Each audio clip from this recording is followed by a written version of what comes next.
Good evening, my friend. I'm glad you are here. Perhaps the day has been long.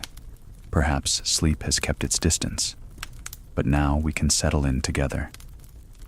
Tonight, we'll step quietly into the world of Edwardian service. The unseen lives lived behind polished doors and under the weight of endless tasks. If you are listening in bed, dim the lights. Feel the pillow cool against your cheek. If you are in your favorite chair, let your shoulders ease down. Let the night air or the soft hum of a fan surround you. Imagine a single lamp glowing nearby, or the faint crackle of a fire as the house outside grows still. And if this story brings you calm, I would be grateful if you pressed the like button or subscribed, or even shared in the comments where you are listening from and what time the night has found you. It always amazes me to know that across oceans and towns, across quiet neighborhoods and country roads, people close their eyes to the same story. Now, let us walk gently together, back more than a century into the hush of another age. Our first step begins not with grandeur or splendor, but with a small and quiet longing. There is a silence that hangs in the attic, a silence so complete that it seems to weigh upon the chest. Only the sound of soft breathing from the other narrow beds breaks it. The sigh of one girl turning in sleep, the faint murmur of another caught in a dream. Beneath the sloped ceiling, under a blanket thin enough to let the cold bite through, a girl named Lucy lies awake. She is 15, her body weary from the day before, her hands rough from work already begun. Yet, it is not the aching in her shoulders or the stiffness in her fingers that keeps her eyes open in the dark. It is something else, something she scarcely dares to name, even to herself, a longing so small that it must be hidden, like a fragile candle shielded from the draft. She closes her eyes and sees her mother's face, lit by the window back home in London's East End. Her mother bent over her sewing, lips moving silently to count stitches. Her mother had said service was respectable, safer than the factory floor or the streets, better than hunger, better than the workhouse. And so, Lucy had boarded the train, carrying a cardboard case with 2 dresses and a ribbon tucked away in its lining. That ribbon, faded blue, is the only softness she has claimed for herself. She keeps it hidden beneath her pillow, touches it when the bell jars her from sleep before dawn. It is not jewels she dreams of, not fine gowns or dances under chandeliers. What she longs for is quieter. She remembers a book her mother once borrowed from a neighbor, a tattered copy of A Little Princess. Lucy had read the words by candlelight, stumbling through sentences but drinking in the story all the same. Since then, she has wanted more words, more stories, more windows into worlds beyond narrow streets and attic rooms. She longs for books, for learning, for the chance to hold ideas in her hands as surely as she holds the rough cotton of her apron. Outside the attic window, rain patters softly. It slides down the glass, silver threads weaving across the night. Lucy turns toward the sound, imagining that each drop carries a story from far away, that if she could only listen closely enough, she might hear the whisper of places she has never seen. The mattress beneath her crackles faintly with straw. The blanket scratches her chin. She presses her fingers to the ribbon, eyes closing tight. Perhaps tomorrow the housekeeper will glance past her without sharp comment. Perhaps tomorrow she will be given a moment alone near the kitchen, where an old newspaper lies forgotten. Even a page, even a single column of words, would feed the ember of her longing. And then, like a shadow crossing the mind, comes the quiet shock. The thought that this attic may hold her for years, that each morning might bring the same bell, the same stairs, the same work without end. The realization stings, and yet it also sharpens her secret hope, for without that hope, the days would press her flat. With it, she endures. The house groans in its sleep, timbers shifting against the wind. One of the other girls coughs, pulls the blanket tighter around her shoulders. Lucy lies still, wide-eyed, listening to the silence return. Within that silence, she tends to her hidden fire, the fire of a wish almost too small to name, yet large enough to carry her through the dark.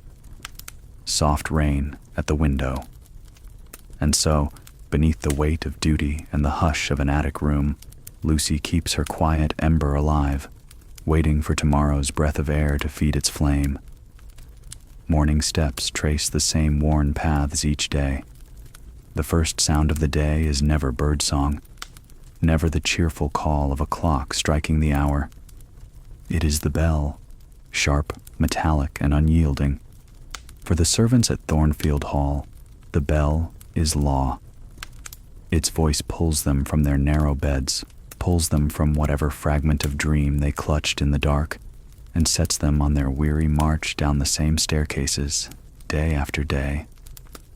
For Lucy, the second morning of her service, the shock of that bell is no gentler than the first.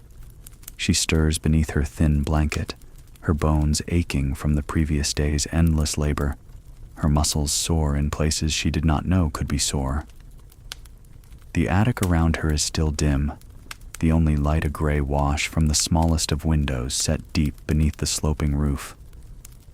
Around her, the other girls move quickly. Martha, practiced and steady, is already pinning up her hair. Annie, younger still, splashes cold water onto her face with a sharp gasp. None of them speak more than a whisper. There is no time, and besides, the silence is habit. Lucy rises and feels the floorboards cold as ice against her bare feet. She fumbles with her coarse cotton dress, her apron stiff from yesterday's wash. The fabric bites against her skin. By the time she is tied the last knot at her waist, the others are already moving toward the staircase, carrying small basins, pins, brushes, each tool of their trade clutched like weapons in a quiet war against dirt, disorder, and disapproval. The staircase is narrow, steep, and twisting. Lucy begins her descent, counting without meaning to. She'd counted them yesterday, 64 steps from the attic to the kitchen. She counts again today, as though the numbers could anchor her against the tide of work that awaits. 64 steps, worn in the center by generations of feet just like hers, scullery maids, hall boys, kitchen girls, all climbing and descending until the wood itself seems to sag under their passing. Down, down she goes, carrying nothing yet, though before long her arms will be heavy with buckets of coal, with scuttles of ash, with linens to be washed or boots to be blacked. Her breath fogs in the chill. The house is still dark, but alive with faint stirrings, the creak of a door below, the soft thud of a bucket set down, the murmur of cook in the kitchen already awake. The kitchen itself is vast, more cavern than room, with ceilings low and beams dark from smoke. The great iron range looms against one wall, lifeless for now, but within the hour it must roar with fire.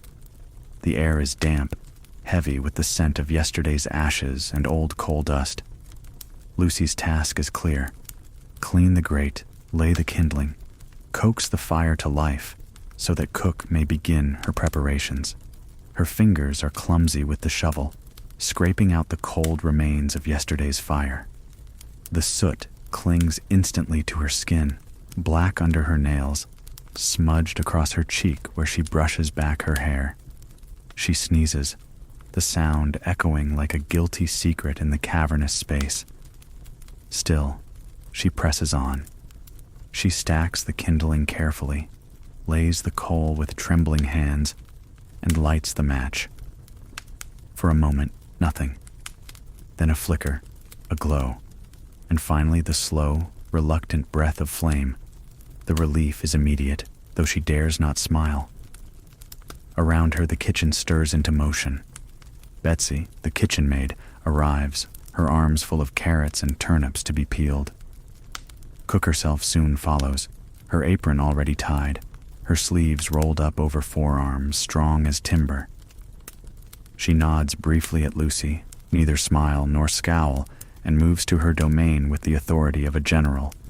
Pots are set out, bread dough thumped upon the table, knives gleaming in the weak light of dawn. There is no time to linger. Martha pushes a heavy bucket toward Lucy. Water, quickly now. The copper must be filled, the brass cans readied for the family's morning wash. Each can, when full, weighs nearly 10 pounds. Lucy struggles under the weight, carrying them one by one up those same 64 stairs. By the third trip, her arms tremble. By the fifth, her back is screaming. But the stairs demand obedience. Up and down she goes, lips pressed together, eyes on her feet. Once, rounding a corner, she nearly collides with Lady Catherine, the eldest daughter of the house. The young woman is in a dressing gown of pale silk, her hair loose about her shoulders.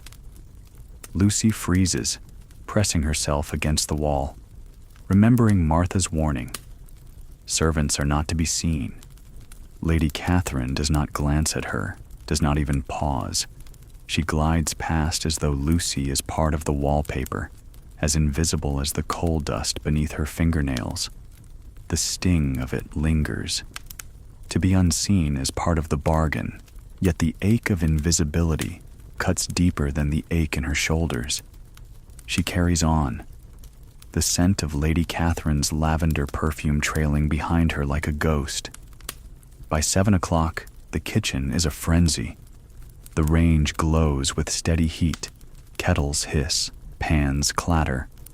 Lucy has already blacked the iron until her arms shook, scrubbed the steps at the servants' entrance until her knees were raw, polished boots until the leather shone like wet stone.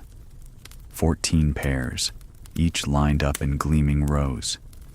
Her hands are red, her nails broken, her apron streaked with soot and water. Breakfast for the servants comes late and quick. Bread, a thin scrape of dripping, a mug of tea so pale it could pass for tinted water. They eat standing, leaning against the wall, because there is no time to sit. By the time Lucy swallows the last dry bite, Cook is already barking orders for the next task. Potatoes to be peeled, carrots sliced, kettles scrubbed, the floor scoured once more. And so the morning lengthens, each hour marked not by the sun's rise, but by the rhythm of labor. The brass gleams, the coal buckets empty, the slop pails carried out, the linens scrubbed raw. Lucy moves through it in a haze, her body working even as her mind drifts. She thinks of the ribbon hidden in her pillow, of the book she once held, of words like windows opening onto other lives. She thinks of Lady Catherine's eyes, how they had slid past her without pause, and wonders what it must be like to live in such ease, never feeling the weight of a brass can, never climbing those 64 steps with aching arms. And yet, in this wondering, another thought slips in, quiet but startling. Perhaps Lady Catherine, too, carries a weight unseen. Perhaps her silks are another kind of chain, her perfumed air another kind of prison. The idea unsettles Lucy, though she cannot say why. By midday, when the bell calls the servants to their own meal in the hall, Lucy feels every bone in her body protest. She takes her place at the far end of the long wooden table, the lowest seat in the hierarchy, the scullery maid's seat. The stew is hot, thick with vegetables, and she swallows it gratefully, though it tastes more of salt than of meat. Around her, voices rise in murmured conversation, rumors of guests arriving next week, of a footman's misstep, of Lady Catherine's suitors. Lucy listens quietly, saying little, storing away each scrap of gossip like a page in an unseen book. Her day is far from over. Soon she will be back at the basins, scrubbing pots until her fingers sting. She will carry coals again, polish brass until her reflection wavers in the shine, climb and descend those 64 steps until they seem burned into her very muscles. The hours stretch before her, unbroken except by duty. And yet, as she lays her rag across the rim of a clean pot, she feels it once more, that tiny ember of longing glowing against the ash of exhaustion. She is here, yes. She is bound by duty, yes. But inside her chest she carries a secret world. And in that world, perhaps, something more waits. Rooms breathe softly with the weight of daily rhythm. By the time the sun clears the ridge of the Hampshire hills, Thornfield Hall is already in motion. It is not the grand motion of family carriages rolling out the gates or guests descending staircases in silk, but the quieter, hidden rhythm that sustains everything else. Behind doors, below stairs, in attics and sculleries, dozens of unseen hands are already at work. Lucy has come to understand that life in the house is not divided by clocks or calendars, but by cycles. Each room holds its own beat, like organs in a living body. The drawing room breathes with dust and polish, the dining room with silver and crystal, the kitchen with fire and steam. To serve is to keep the rhythm steady, so that those above never hear a stutter or pause. Her morning's tasks spill into afternoon seamlessly, as though the hours themselves have no edges. After the servants' dinner, she is assigned to help Martha with the bedchambers. This, Martha explains with quiet authority, is where mistakes are most easily noticed. Dust in the library, perhaps his lordship frowns. A cold plate at luncheon, perhaps her ladyship sighs. But a crease in a pillow, a jug of water forgotten beside the bed, those can bring true fury. Remember that so Lucy learns the silent choreography of the bedrooms. Sheets must be turned down in a single sweep, counterpanes folded just so. The chamber pots must be emptied without spilling a drop, washed with scalding water until they gleam. The water jugs beside the basins must be filled exactly, not too full lest they slosh, not too little lest a guest complain of stinginess. Even the curtains demand attention, pulled back evenly in the morning, drawn with precision in the evening, no corner sagging, no tassel twisted. She moves beside Martha, mirroring her motions, watching the way Martha's hands smooth linen with a flat, practiced grace. Dusting the heavy furniture becomes its own lesson.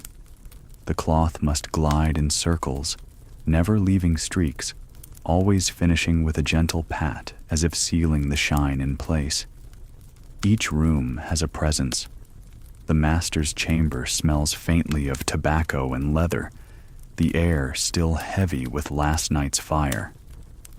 The ladies' rooms carry lavender, rosewater, or the powdery sweetness of cosmetics. The nursery, though little used now that the youngest children are grown, smells of chalk and old toys. Lucy feels as though she is walking through lives she cannot touch, brushing against the evidence of people who may never notice her. It is here she discovers the first great silence of service, the rule of invisibility. One must leave no trace. A well-made bed should seem untouched. A dusted table should give the illusion of never having been dusty. Hot water should appear as if conjured, always present when needed, never carried up by a girl with sore arms and red fingers. To serve well is to erase oneself, to become a ghost who moves through rooms without stirring the air. But the silence is not empty.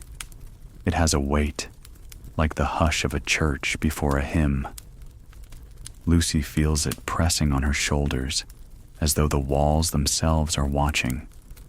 She learns to hold her breath when straightening a mantel clock, to step lightly across thick carpets so her footsteps vanish. She is both there and not there, and the contradiction unsettles her, even as it steadies her. In the late afternoon, she is summoned back to the kitchen for another round of pots and pans. Cook's voice booms above the clatter. "Peel faster, girl, or the broth will be late." Lucy's knife slips once, nicking her finger. She hides the sting, pressing her thumb into her apron until the bleeding slows. No one asks. No one notices. Pain, like fatigue, belongs to the silence too. Later, while scrubbing the flagstone floor on her knees, she glances toward the high window. The sky is turning gold, then violet.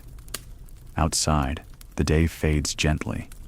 Inside, the rhythm continues unbroken. Betsy hums under her breath while chopping onions. Thomas the footman strides in, laughing at some private joke, his livery still immaculate. Mr. Simmons enters to inspect the wine to be served with dinner, his steps measured, his eyes sharp. No one acknowledges Lucy on the floor. She is simply part of the stone, part of the room's machinery, and yet she feels a curious pride in her work. The stones gleam beneath her brush.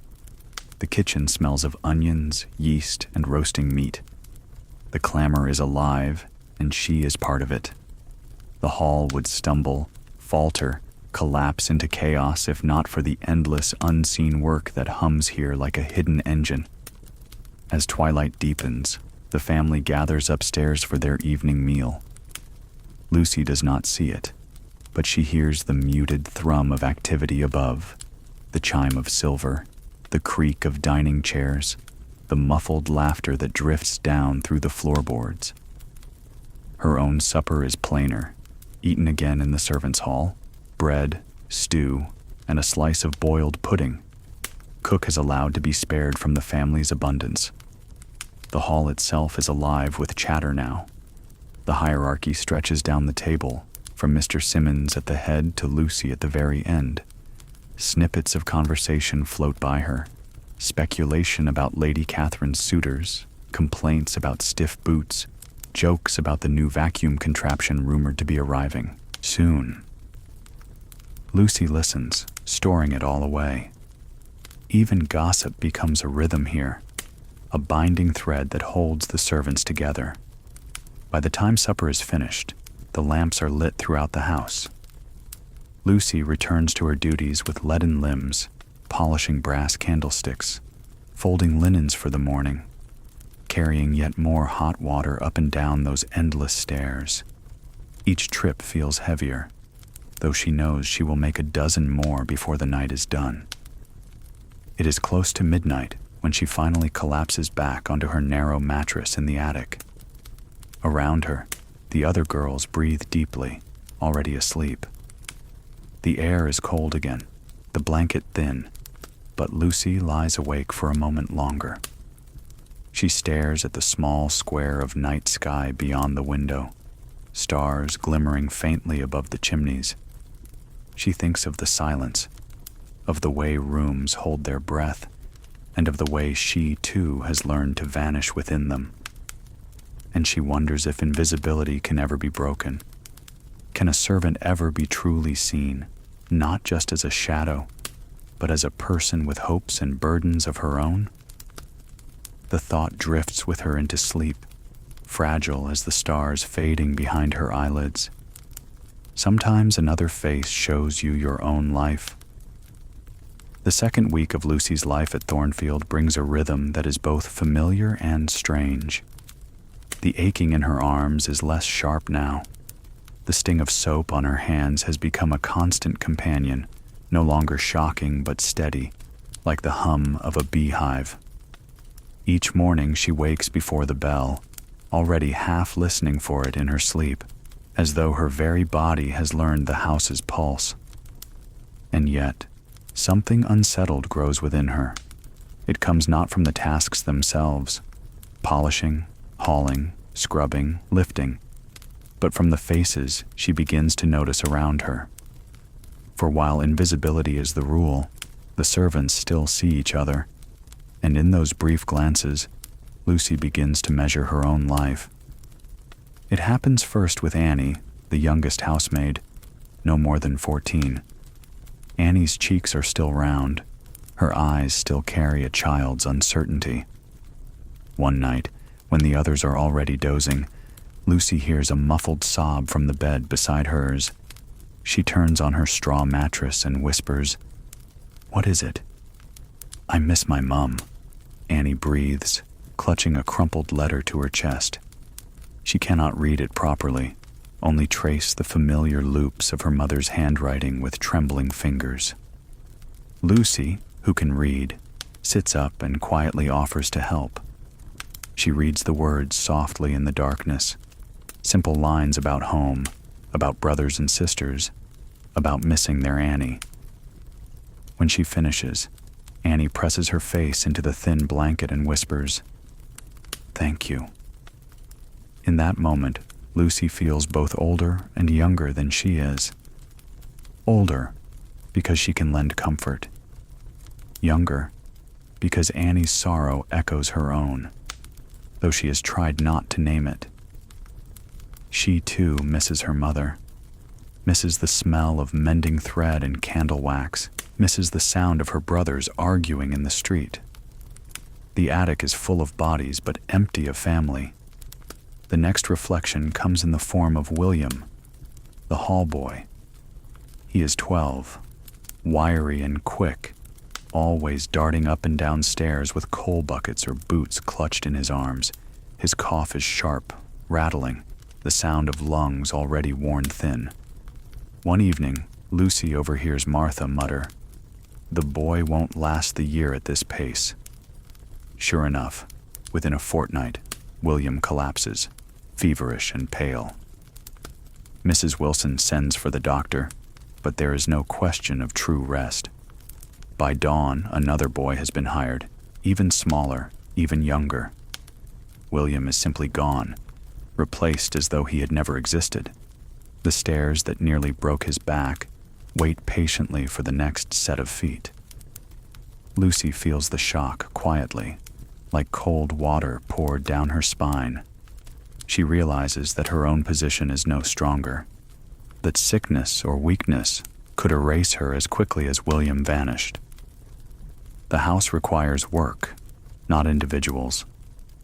People slip in and out, and the rhythm continues unbroken. One afternoon, she meets her clearest reflection yet. She is carrying a jug of hot water up the narrow servant's stair when she nearly collides with a figure descending. Lady Catherine, in a pale dressing gown, her hair loose about her shoulders. Lucy flattens herself against the wall, eyes down, just as Martha instructed. The young lady drifts past without so much as a glance, lavender perfume trailing in her wake. For a moment, Lucy remains pressed to the wall, her arms straining with the jug, her breath shallow. The difference between them is as sharp as light and shadow. One moves effortlessly, clothed in silk, surrounded by scent and softness. The other labors invisibly, carrying the weight of water, hands red from heat and soap. But then, later that evening, Lucy overhears a fragment of conversation in the servants' hall. The footmen whisper of Lady Catherine's prospects, her father's insistence on suitors, her looming age of 22. Practically on the shelf, one jokes, and laughter ripples down the table. Even Mr. Simmons allows himself a smile. Lucy's stomach twists. Lady Catherine, admired, perfumed, dressed in silk, is also bound by rules she did not choose. Her prison is gilded, but a prison nonetheless. Lucy realizes, with a shock both humbling and strange, that even those who seem free are not truly free. The discovery deepens when she is called, unexpectedly, to help serve tea in the drawing room. Her hands tremble as she balances the tray, moving among ladies in gowns that shimmer like water. their voices lilting with talk of parties and colors and who wore what. One of them, Lady Catherine herself, pauses, looks Lucy in the eye, and asks her name. "Lucy," she whispers, her voice nearly breaking. Lady Catherine nods once, warns her about the cost of the china plates, and turns away. A momentary recognition, then the wall rebuilt. Yet, too, Lucy. It is enough to prove she exists. For one heartbeat, she was not invisible. That night, she lies awake in the attic, her ribbon tucked under her chin, her thoughts restless. Annie's tears, William's absence, Lady Catherine's fleeting glance. They swirl together into something she cannot quite shape into words. Perhaps it is this, that life is not divided cleanly between above stairs and below, between silk and soap. Pain and duty, hope and longing, run like threads through every floor. The corridors echo differently after that. Lucy feels them reflecting her back to herself, showing her the faces of others as mirrors of her own hidden yearning. She is not alone in her invisibility. Everyone in the house, in one way or another, is caught in a web of duties too fine to escape. And yet, there is comfort in this realization too. To be unseen, but not alone in being unseen, is a softer burden. The rhythm of service continues, but now Lucy carries within her the knowledge that others feel it too, each in their own quiet way.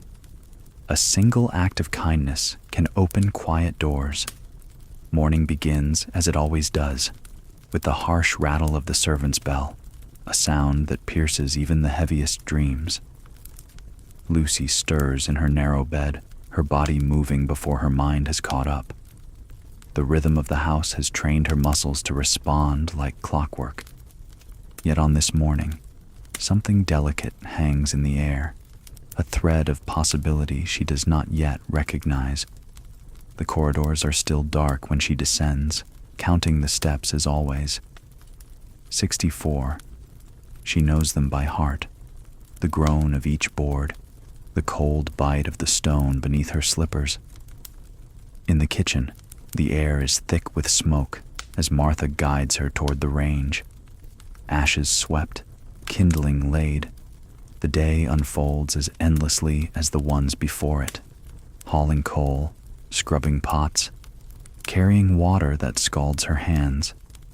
But as the hours pass, Lucy notices small human gestures weaving into the hard fabric of the day. Betsy, the kitchen maid, presses a warm crust of bread into her palm when Mrs. Peters isn't looking. "Eat quick," she whispers, a smile flashing across her tired face. Lucy savors it, each bite a reminder that even in a house governed by strict rules, kindness finds its way through the cracks. Later, while polishing brass, Lucy struggles with a stubborn patch that refuses to shine. Her arms ache, her cloth grows damp, and despair creeps in. Then Mr. Simmons, the butler, passes by. His reputation is for precision, for severity, but this time he pauses. "Try a circular motion, girl," he murmurs, his voice low, almost kind. "Not straight back and forth." Brass is temperamental. He moves on without another word, but Lucy feels the gift of the advice. She tries his method, and to her quiet delight, the brass begins to gleam. It is a small thing, a whisper of guidance in a world where reprimands are louder than praise. But to Lucy, it feels like being handed a key. Proof that patience and kindness can open doors where orders and punishments only close them. That evening, as the servants gather in their narrow hall for their meal, Lucy is again reminded of kindness's quiet power. Annie, still pale from homesickness, shyly passes her a scrap of mending. "Could you read this pattern for me?" she asks, embarrassed. "I can't make sense of the words." Lucy, who treasures every opportunity to touch text, agrees at once. She traces the letters aloud, showing Annie how they form instructions for stitches. In teaching, she feels a flicker of strength. She is not just the lowest servant. She is someone who can give. After dinner, in the rare lull before evening duties, Lucy lingers in the kitchen doorway. Cook, formidable Mrs. Peters, is humming as she kneads dough. Her sleeves are rolled high, her strong forearms dusted with flour. The tune is gentle, almost tender. For a moment, the kitchen, so often filled with clatter and commands, feels like a hearth. Lucy leans against the frame, letting the melody wash over her, thinking of her mother's quiet hum while she worked at her sewing. But kindness takes on its sharpest form later that week. Lucy is summoned to help Lady Catherine sort gowns in her chamber. She trembles as she enters. The silks spill across the bed like rivers of color, the scent of lavender heavy in the air. Catherine speaks briskly at first, pointing out dresses to be packed away or passed down to cousins. But then she pauses, studying Lucy with a curious expression. "You can read, can't you?" she asks suddenly. Lucy nods, hesitant. "Yes, my lady. My mother taught me." A small smile flickers across Catherine's lips. She turns to a bookshelf, her fingers gliding over spines gilded in gold. She withdraws a volume, Jane Austen's Pride and Prejudice, and holds it out. "Take this," she says softly. "No one will notice. Hide it well. A servant with a book is frowned upon, but I think you'll enjoy it." Lucy's hands tremble as she accepts the gift, tucking it quickly into her apron. Her heart beats fast, not with fear, but with a joy so bright it almost hurts. A book. Her own book. Not borrowed, not glimpsed in passing, but given with intention. A kindness that carries the weight of recognition. That night, by the dim stub of a candle in the attic, Lucy opens the book. The words blur at first. Her eyes are heavy, her body weary. But soon the story pulls her in. She meets Elizabeth Bennet, a young woman bound by society's rules, yet determined to think and feel for herself. Lucy reads until the candle sputters out, then lies awake long after, her heart alive with possibilities. The next morning, despite her aching limbs, she feels lighter. The tasks are no less endless, the water no less heavy, but she carries within her a secret flame, acts of kindness, the bread from Betsy, the advice from Mr. Simmons, the mending with Annie, the hum of Mrs. Peters, the gift from Lady Catherine, form a chain of light that softens the edges of the harsh world. Kindness, Lucy begins to understand, is not weakness. It is a key. It unlocks strength she did not know she had. It makes invisible burdens lighter, and it reminds her that though her place is low, her spirit is not bound. She carries the book tucked beneath her mattress, touching it before sleep, as if to promise herself that the world it holds will one day expand into her own. In those pages, in those small daily mercies, Lucy begins to imagine that her life might stretch beyond the walls of Thornfield, beyond the endless stairs, beyond the limits of duty. Sometimes the loudest truths arrive in silence. Evening gathers early in the English countryside. By late autumn, the light fades before the family has even dressed for dinner. Inside Thornfield Hall, candles and new electric lamps glow in polished sconces, casting long shadows across velvet drapes and oak-paneled walls. Below stairs, the servants move with the familiar urgency of routine, their own shadows darting across flagstone floors as they prepare for the long night of duties ahead. Lucy, now steadier in her role, has learned to glide through the bustle almost unnoticed. Her hands move with practiced rhythm, polishing silver until it mirrors the light. straightening napkins along the great dining table, arranging flowers brought in from the conservatory. She no longer needs constant instruction. She reads signals from the older servants, notices when Mr. Simmons raises an eyebrow or when Mrs. Wilson inhales sharply. She has grown into the rhythm of service, and yet, beneath the surface, a tremor of unease runs through her days. The unease grows one evening during dinner service. Lucy is stationed against the wall, her back straight, her cap neatly pinned, her eyes lowered. The dining room glitters. Crystal glasses catch candlelight. Silver gleams in orderly rows. The family is joined tonight by a neighbor, Sir William, and his wife. Conversation swirls about hunting parties, politics in London, and the marvel of the new motor car.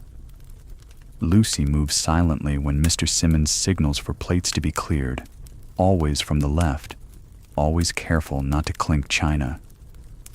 It is then that she notices young William, the hall boy, stumble. Barely 12, he carries a tray too heavy for his thin arms. His face is flushed, his eyes glassy. The tray tips dangerously, porcelain cups rattling. Lucy instinctively steps forward, steadying it with her own hands before disaster strikes. The moment passes in an instant. The guests do not notice. Mr. Simmons frowns, but his eyes soften when he sees the boy's trembling lip. After the meal, downstairs in the kitchen, William collapses onto a bench, shivering. His fever is plain, his skin hot beneath the soot that streaks his cheeks. Betsy fetches a damp cloth. Martha presses water to his lips, but Mrs. Wilson shakes her head. "He'll not last the week in service like this," she murmurs, her voice firm but not unkind. "We'll have to find a replacement." The words fall heavy into the air. Replacement. So simple, so final. For a boy, it means not just losing a position, but perhaps being cast back onto the streets, to hunger, to uncertainty. Lucy lies awake that night in the attic, listening to William's labored breathing in the hall below. The silence of the house presses in around her. In the grand chambers, the family sleeps on feather beds, unaware. In the attic and cellar, servants toss and turn on straw mattresses, aware of every creak, every cough, every sigh. The walls seem to whisper the truth. Life here is fragile, replaceable, easily erased. 2 days later, the inevitable happens. William is sent away. A new boy arrives, younger still, his face round with childhood. He stumbles under the coal scuttle, his arms straining as he tries to match the pace of those around him. The household accepts the change with practiced indifference. "That's how it is," Martha mutters. "One out, one in."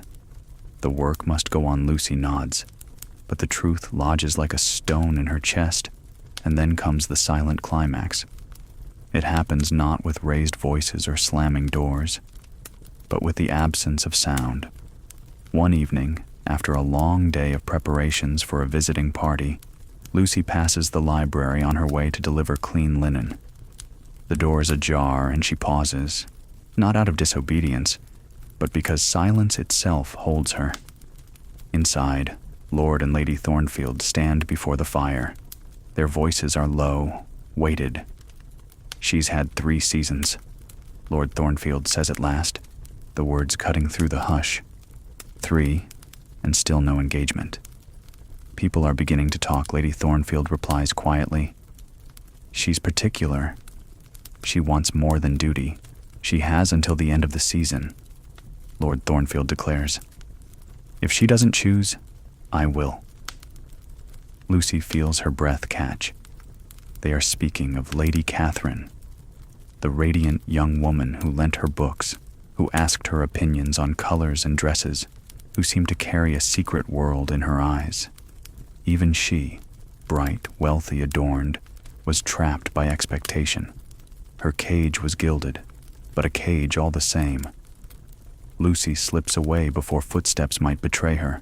the silence ringing in her ears louder than any shout. Back in her attic bed, she turns the words over. What is freedom, if even Lady Catherine does not have it? What chance does a servant girl have? She presses the ribbon hidden beneath her pillow, the one she brought from home. She touches the book, its pages a comfort, its words a doorway. The silence of the library echoes inside her, but so too does a quiet determination. If life is filled with cages, she thinks, perhaps the kindest thing one can do is look for the cracks in the bars. The climax is silent because no confrontation is needed.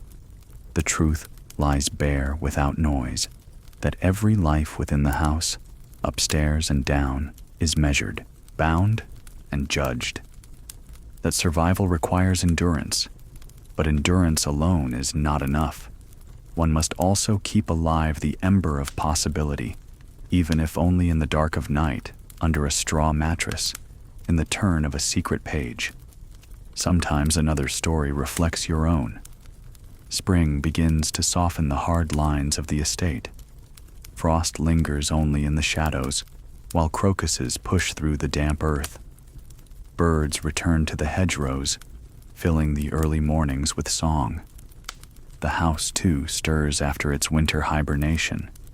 Windows are opened to let in the cool air, heavy drapes are shaken free of dust, and servants polish until their knuckles ache, preparing for guests who will soon arrive for the season. For Lucy, days have grown steadier. She knows which stair creaks, which cupboard door sticks, which tone in Mrs. Wilson's voice signals displeasure. She can carry a water can without spilling a drop, and fold a napkin so crisply that even Mr. Simmons offers a nod. Yet beneath her quiet competence runs an undercurrent she cannot shake, a sense that every action, every word, every mistake is measured. She is never simply Lucy.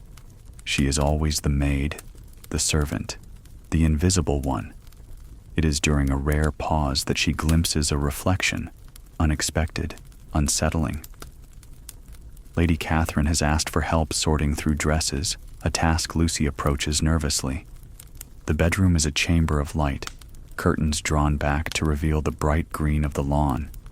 Gowns spill across the bed, silks and satins, lace collars and pearl buttons. Lucy stands awkwardly until Lady Catherine places a dress into her hands. Too juvenile for me now, she says, but look at the stitching. Isn't it fine? Lucy runs her fingers along the seam, marveling at the neatness, the delicate embroidery. She answers softly, "It's beautiful, my lady." Catherine studies her for a moment, then smiles faintly. "You have an eye, Lucy. Not everyone does." The words warm her, but what follows unsettles her more. Catherine continues, voice quieter, almost confessional. "My father says I must marry this season. He reminds me daily of duty. But sometimes I wonder, what would I be if I weren't an earl's daughter? If no one cared whom I married or what gowns I wore?" She laughs softly, but there is no joy in it. Perhaps a teacher, or a writer, or nothing at all, Lucy's breath catches. The question feels too close, as if Catherine has reached into her own heart. What would she be if she were not a maid, if she were not bound by wages and orders? The answer trembles inside her. She would be a reader, a learner, someone who might someday stand in a library surrounded by stories, but she does not dare to speak it.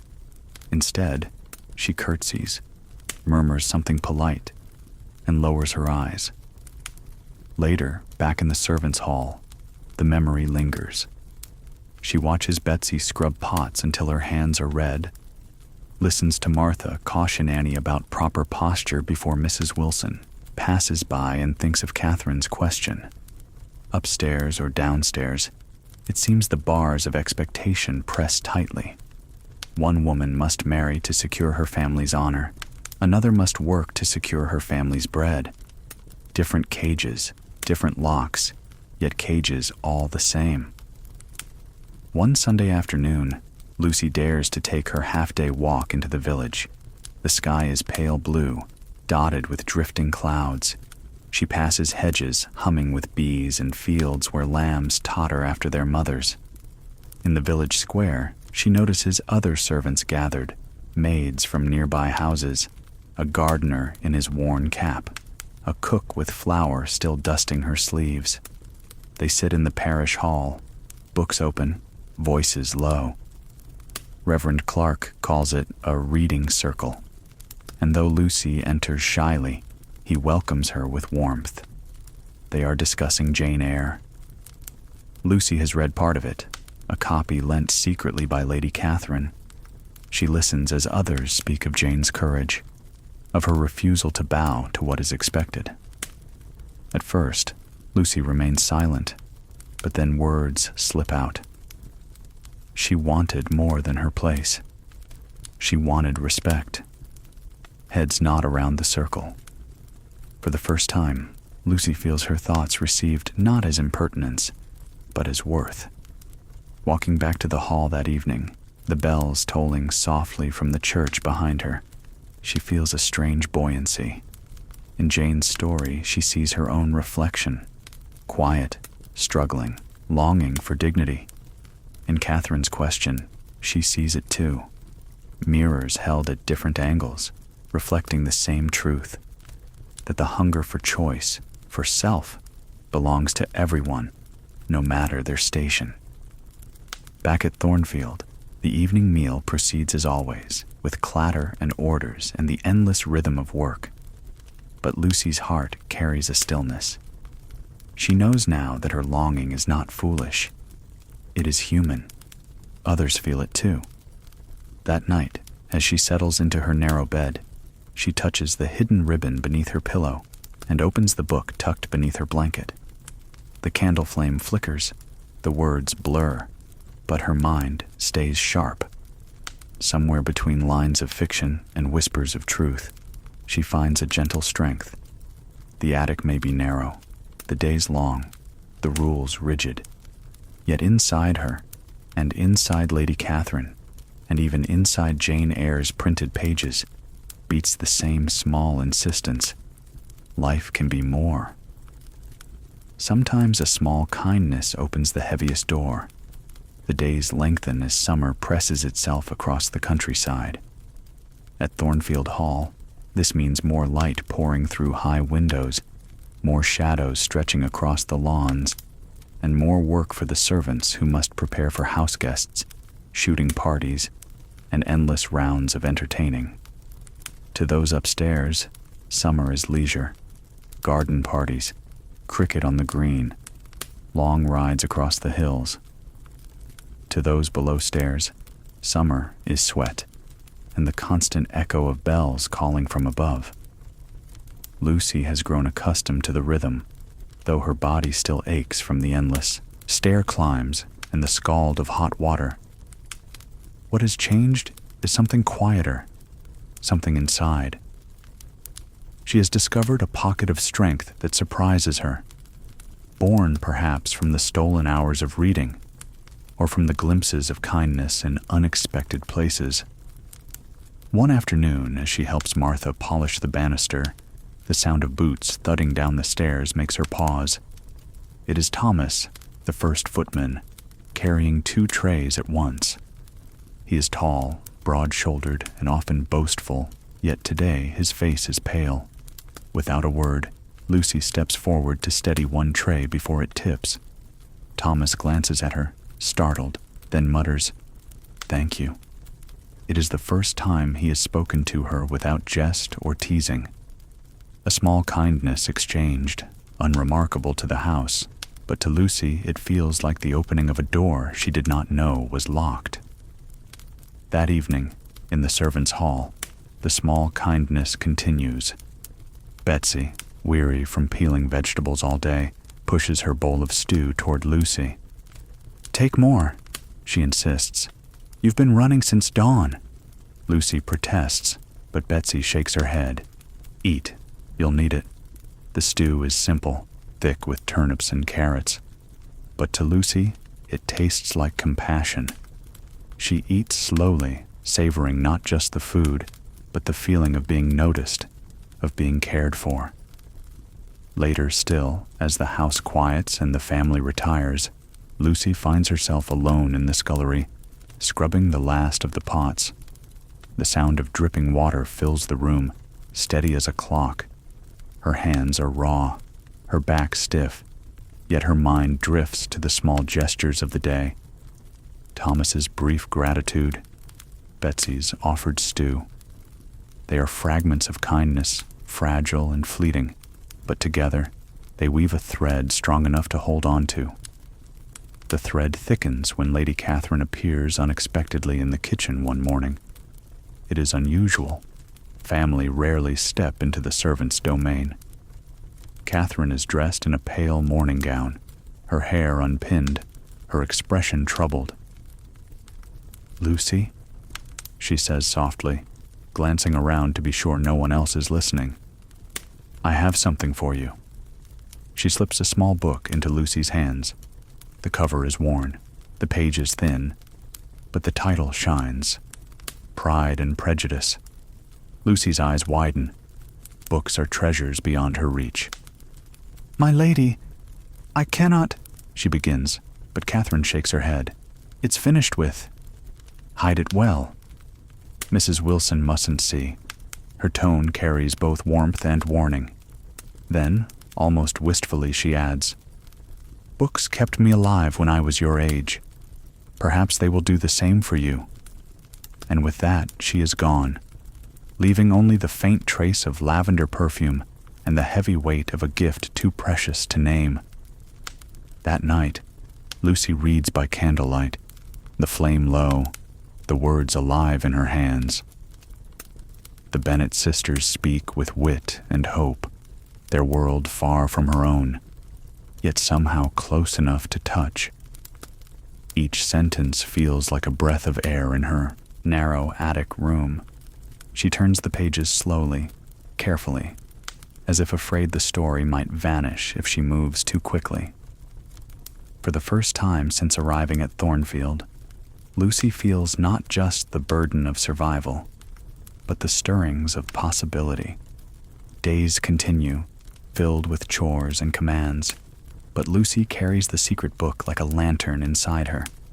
And then, one Sunday, she dares to share its light. Annie, the youngest maid, is crying softly in her bed, homesick for family she has not seen in months. Lucy slips beside her, opens the book, and begins to read aloud. The words soothe the girl, who soon falls asleep, her breath steady. Lucy closes the book gently and smiles into the dark. This, she realizes, is another kind of kindness, to pass on what has been given, to light another's shadowed path. In time, kindness begins to appear in small but steady forms, like drops of rain gathering into a stream. Mr. Simmons, stern as he is, allows Lucy an extra moment to adjust her tray when her arms tremble. Martha, so often brisk, lingers by Lucy's side one night, murmuring, "You're doing well. Better than most." Even Mrs. Wilson, sharp-eyed and unyielding, spares Lucy from a scolding when a candlestick is misplaced, choosing instead to correct another girl more gently than usual. Lucy wonders if the house itself is shifting, or if her eyes are simply more open now. She begins to see kindness not as rare, but as quiet, often hidden beneath duty and fatigue. It does not erase the hardship, nor undo the endless hours, but it offers something else, an ember, a reminder that even in strict hierarchies, humanity can flicker alive.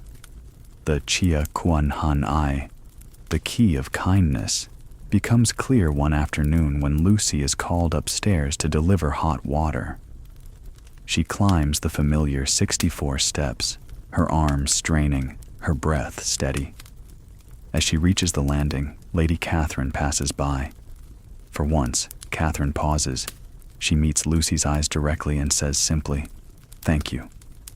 No title, no distance, just 2 words. Lucy continues her climb, her heart unexpectedly light. The kindness is small, almost invisible, but it unlocks something inside her, the belief that she is more than unseen labor, more than a shadow. She is a person, noticed, spoken to, given books and gratitude. She carries the weight of work, yes, but also the warmth of connection. That night, Lucy reflects in her narrow bed, candle stub flickering beside her. The house is vast, the demands relentless, the hierarchy rigid. But within its walls, threads of kindness weave together, binding lives in ways the family never sees. These threads are her strength, her reminder, her quiet key.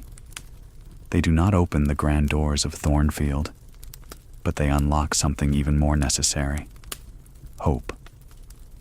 In the hush of duty, even shocks arrive softly. The summer days stretched on, bright and golden above the gardens, but below stairs the air grew heavy. Thornfield Hall bustled with visitors, ladies in flowing gowns, gentlemen with polished canes, children chasing across the lawns.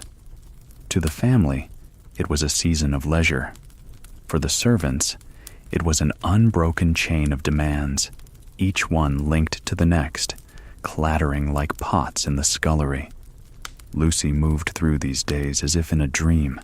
She carried trays, folded linens, polished brass until her reflection blurred in its shine. She learned to move silently, like a shadow in the hallways, and to make herself invisible whenever footsteps of the family approached. And yet, though the tasks pressed down, her mind was not empty. She carried within her the memory of kindnesses past, the glow of words read by candlelight. These gave her strength. Still, no amount of quiet strength could soften what was to come. The climax of that summer arrived not with thunder or shouts, but with a hush so deep that the entire house seemed to hold its breath. It began one evening at dinner. The family and their guests were gathered in the dining room, laughter and music spilling into the hall. Below stairs, the servants worked in seamless rhythm. Thomas and James clearing plates, Martha signaling, Lucy at her post near the sideboard. The courses followed one after another: soup, fish, joint, roast. By now, Lucy's movements were practiced, her face still as she stepped forward to clear plates or pour water. Then, a small moment. A plate slipped, just slightly, as James handed it off. The china tilted, wobbling toward disaster. Without thinking, Lucy darted forward, steadying it with both hands before it could crash to the floor. For a breathless instant, the dining room fell silent. All eyes turned toward the servant girl who had dared to move in full view. The air seemed to freeze. But then, as quickly as it came, the moment passed. The guests returned to their chatter. The family resumed eating. No word of thanks. No acknowledgement. Lucy returned to her place, her heart pounding in her chest. To anyone else, it was nothing. To her, it was everything. A glimpse of how fragile the order was, how close the world of splendor and the world of service brushed against each other. Later that night, in the attic, she lay awake. Her mind replayed the near disaster again and again. The plate, the silence, the sudden awareness of being seen. For so long she had moved like a ghost. To be noticed, even for an instant, carried a weight she could not quite name. Was it shame? Was it pride? Or was it something else? Something like the whisper of possibility. But the summer's true climax came days later, when illness crept through the servants' hall. William, the hall boy, barely 12, had been coughing for days. Still, he carried coal, scrubbed boots, fetched water without complaint. Until, one evening, he collapsed near the back stairs, his small frame trembling with fever. The servants rushed to him, but Mrs. Wilson's voice cut through the panic. "Send for the doctor," she said sharply. "But be quick. If he cannot work, we will need a replacement." Her words, practical and cold, fell like stones into the silence. Lucy knelt beside the boy, brushing damp hair from his forehead. His skin was hot, his eyes glassy. She whispered words she barely believed. "It will be all right. Rest now." The others stood back, uneasy. They all knew the truth. A sick servant was a burden. In this world, illness meant the end of a place, the end of belonging. The doctor came, his footsteps echoing up the back stairs. He examined William briskly, muttering about infection, about weakness. "Best keep him in bed," he said, "but he won't be of use for weeks." Mrs. Wilson pursed her lips. "Then we'll make arrangements." And just like that, the boy's future slipped away. Not with cruelty shouted, but with quiet dismissal. The servants carried on. Trays still needed polishing, boots still needed blacking, meals still needed serving. But in the shadows, whispers grew. "Poor lad," Martha muttered. "So young." Betsy shook her head. "They'll replace him by Sunday." Life above stairs went on, untouched, while below stairs hearts carried the weight. For Lucy, it was a moment of revelation. She had always known how fragile her place was, but to see it laid bare in William's fate, to see how quickly one could vanish, was like a hand pressing cold against her chest. She moved through the halls with sharper awareness, every step a reminder that she too could disappear. And yet, within that realization lay a strange strength. If her position was so fragile, so easily lost, then perhaps the hierarchy was not as permanent as it appeared. Perhaps the walls of Thornfield, solid as they seemed, were not impenetrable. A quiet, dangerous thought began to form. If she could be replaced, then she could also choose to leave. The idea stirred like a breeze through a locked room, unsettling and freeing all at once. That night, as rain tapped against the attic window, Lucy held her secret book close. She read not for escape, but for endurance.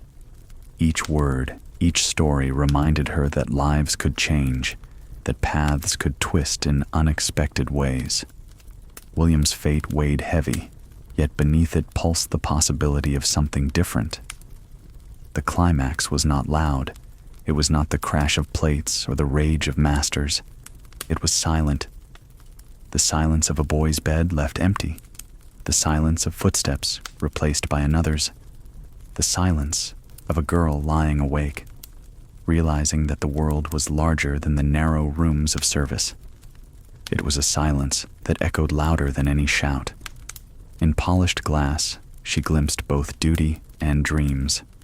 Morning light filtered through the tall windows of Thornfield Hall, slipping across the polished floorboards and gilded frames.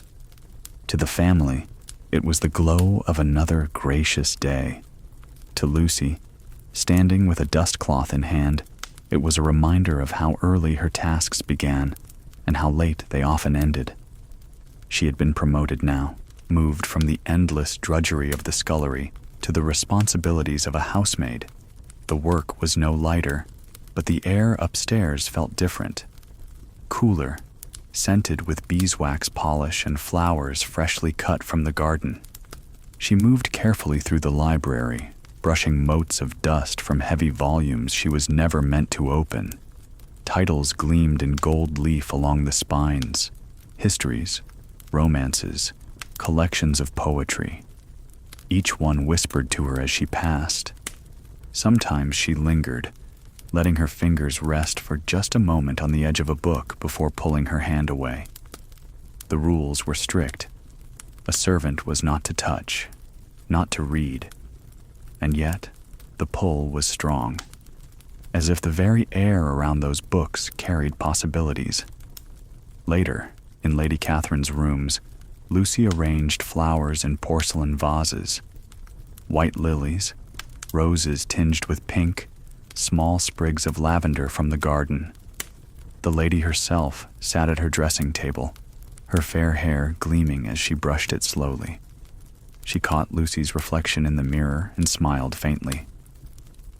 "You have a steady hand," she said, watching as Lucy trimmed the stems. "It makes a difference." Lucy dipped her head, uncertain how to respond. Compliments were rare, and even when spoken, they carried an invisible weight. But Lady Catherine's tone held no sharpness, only a thoughtful quiet. "Do you ever notice," the lady went on, still gazing into the mirror, "how glass shows us more than we expect? Not just our faces, but the shadows behind us, the room around us. Sometimes I wonder if the mirror is more truthful than we are." Lucy followed her gaze, studying the reflection. She saw her own figure behind Lady Catherine, apron neat, cap in place, shoulders slightly hunched from long hours. Side by side in the mirror, mistress and maid looked almost like echoes of one another, bound together by the frame's silver edge. Yet in life, they were worlds apart. The thought made Lucy's chest tighten. The house itself was full of mirrors, polished brass trays, gleaming window panes, and the tall looking glasses in the family's rooms. Every day, Lucy's face appeared in them, sometimes clear, sometimes blurred, sometimes caught only for an instant as she hurried past. It was as if the house itself reminded her constantly of who she was, present, necessary, yet never meant to be seen. That evening, after the family's dinner had been served and cleared, Lucy lingered near the servants' hall. On a small table in the corner, a cracked mirror leaned against the wall. It was meant for practical use, for adjusting caps or smoothing stray hairs before service.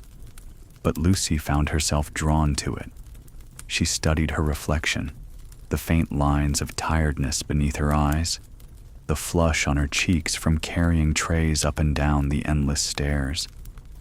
She thought of her mother's words. "It's respectable work, Lucy. Better than the factory, better than the streets." Respectable, yes. But as she stared into her own eyes, she wondered whether respectability was enough to quiet the longing that stirred in her heart. The next Sunday afternoon, on her rare half-day off, Lucy walked to the village. She wore her second-best dress, black with a simple collar she had embroidered herself. At the parish hall, chairs were set in a circle. Servants from neighboring houses gathered with cups of tea, ready to talk of books. Reverend Clark welcomed her warmly, and soon she found herself listening as they discussed Jane Eyre. When the question came to her, "What do you think of Jane?" Lucy hesitated. But then, softly, she answered. "She's brave," she said. "She wants to be seen for who she is, not just for where she stands. That's why she leaves, even when it hurts her." The others nodded, murmuring agreement. For the first time, Lucy felt her thoughts valued, her words given weight. Walking back to Thornfield, she thought of Jane Eyre, of Elizabeth Bennet, of women in books who carved paths different from the ones laid before them. The contrast between those heroines and her own narrow life pressed hard against her chest. Yet it also lit a spark of hope. If characters on a page could choose, perhaps one day she could too. Back at the hall, she returned to her duties, turning down beds, polishing candlesticks, folding linen. In the great mirrors of the house, she caught glimpses of herself again. Not just a maid bent to her tasks, but a young woman holding secret knowledge. That she had ideas worth speaking. That she belonged to the world of words as much as the world of work. Later that night, in the dormitory she now shared with fewer girls, she lit a stub of candle and opened the hidden book Lady Catherine had given her. The words flowed softly, their rhythm lulling, their stories carrying her far from the narrow bed. She thought again of mirrors, of how they showed more than expected. Perhaps books were mirrors too, reflecting not only the world as it was, but the world as it might be. As the candle guttered low, she pressed the book closed and tucked it beneath her pillow. Outside, the moon rose, casting pale light across the roof of Thornfield. The house slept. Yet in the stillness, Lucy felt herself awake in a new way, as if her own reflection had whispered, "You are more than what they see." A hidden book can change the quietest life. The first snow of winter had fallen softly across the Hampshire fields, turning the lawns at Thornfield into a white quilt. Icicles clung to the gutters, and the great house seemed to draw into itself. Fires lit in nearly every room, the air filled with the scent of coal and pine resin. For Lucy, the days were a blur of carrying hot water, polishing silver, and laying fires before dawn.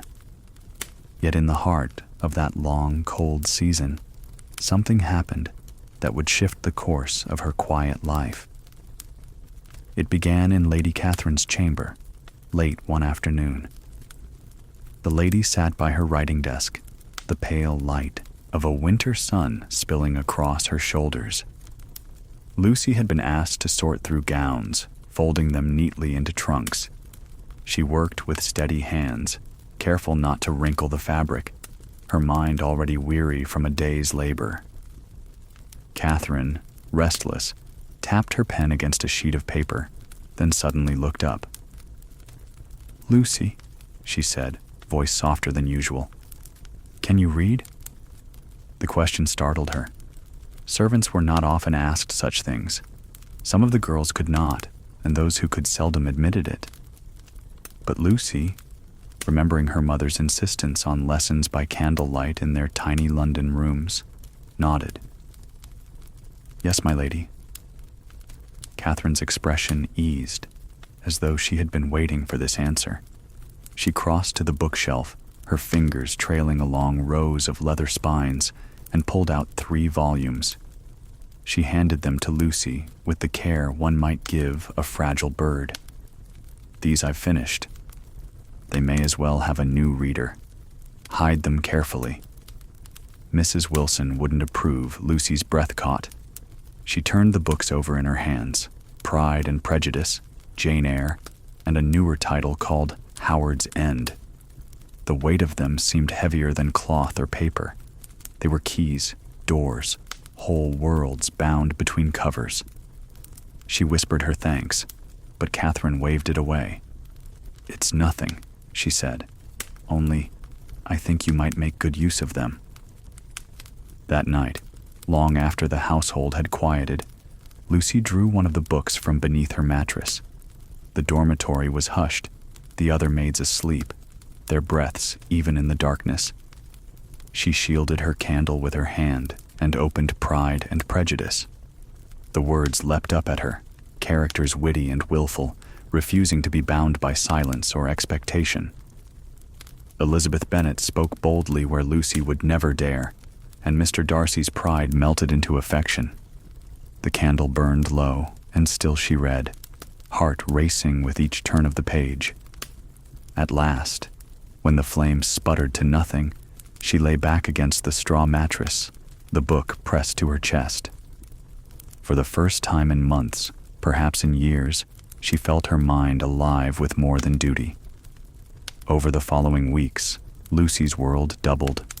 By day, she was the housemaid, carrying linens, blacking grates, fetching coal.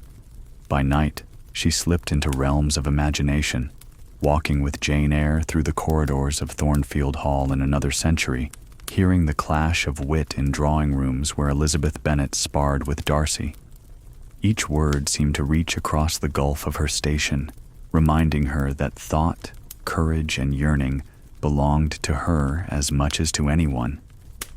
One evening, as she polished silver in the butler's pantry, Thomas the footman teased her. You've a faraway look, Lucy. Planning your escape? She blushed, bending lower over the gleam of the candlesticks. He chuckled and moved on, but his words lingered. If only he knew how far she traveled each night, not with her feet, but with her eyes and heart. Winter pressed on. Storms rattled the windows, and the kitchen's great range became the heart of survival. Yet Lucy carried a private flame with her now. Even when her hands were raw from lye soap, even when her back ached from scrubbing floors, her mind hummed with sentences, her thoughts filled with characters who defied expectations. Lady Catherine, too, seemed changed. On afternoons when she called for Lucy, she asked not only for tasks, but for opinions. "Which ribbon looks best with this gown?" she would ask. Or once, with sudden candor, "Do you believe a woman might live happily without marriage?" Lucy, startled, murmured something about choice. Catherine's smile was sad. "Yes, choice. That's the rarest thing of all. It was dangerous, this shared understanding, like a thin thread stretched between their stations." Lucy guarded it fiercely, hiding her books, keeping her voice low, but within, she felt a kinship she had never known before. Christmas approached. The servants decorated the hall with holly and ivy. The great Yule log dragged in, the air scented with cloves and orange peel. Gifts were exchanged, scarves, gloves, small, practical things. But for Lucy, the truest gift was waiting beneath her pillow each night, pages whispering in the dark. When the year turned and the bells rang out across the frosted fields, she thought not only of the duties ahead, but of the secret life blooming inside her. Books had given her more than stories. They had given her reflection, recognition, and a glimpse of what freedom might feel like. Sometimes being noticed feels heavier than being unseen. The days after Christmas carried a strange hush. Snow still lay on the lawns, though here and there grass showed through where the footmen had shoveled paths. Indoors, the fires were constant, their glow softening the corners of each room.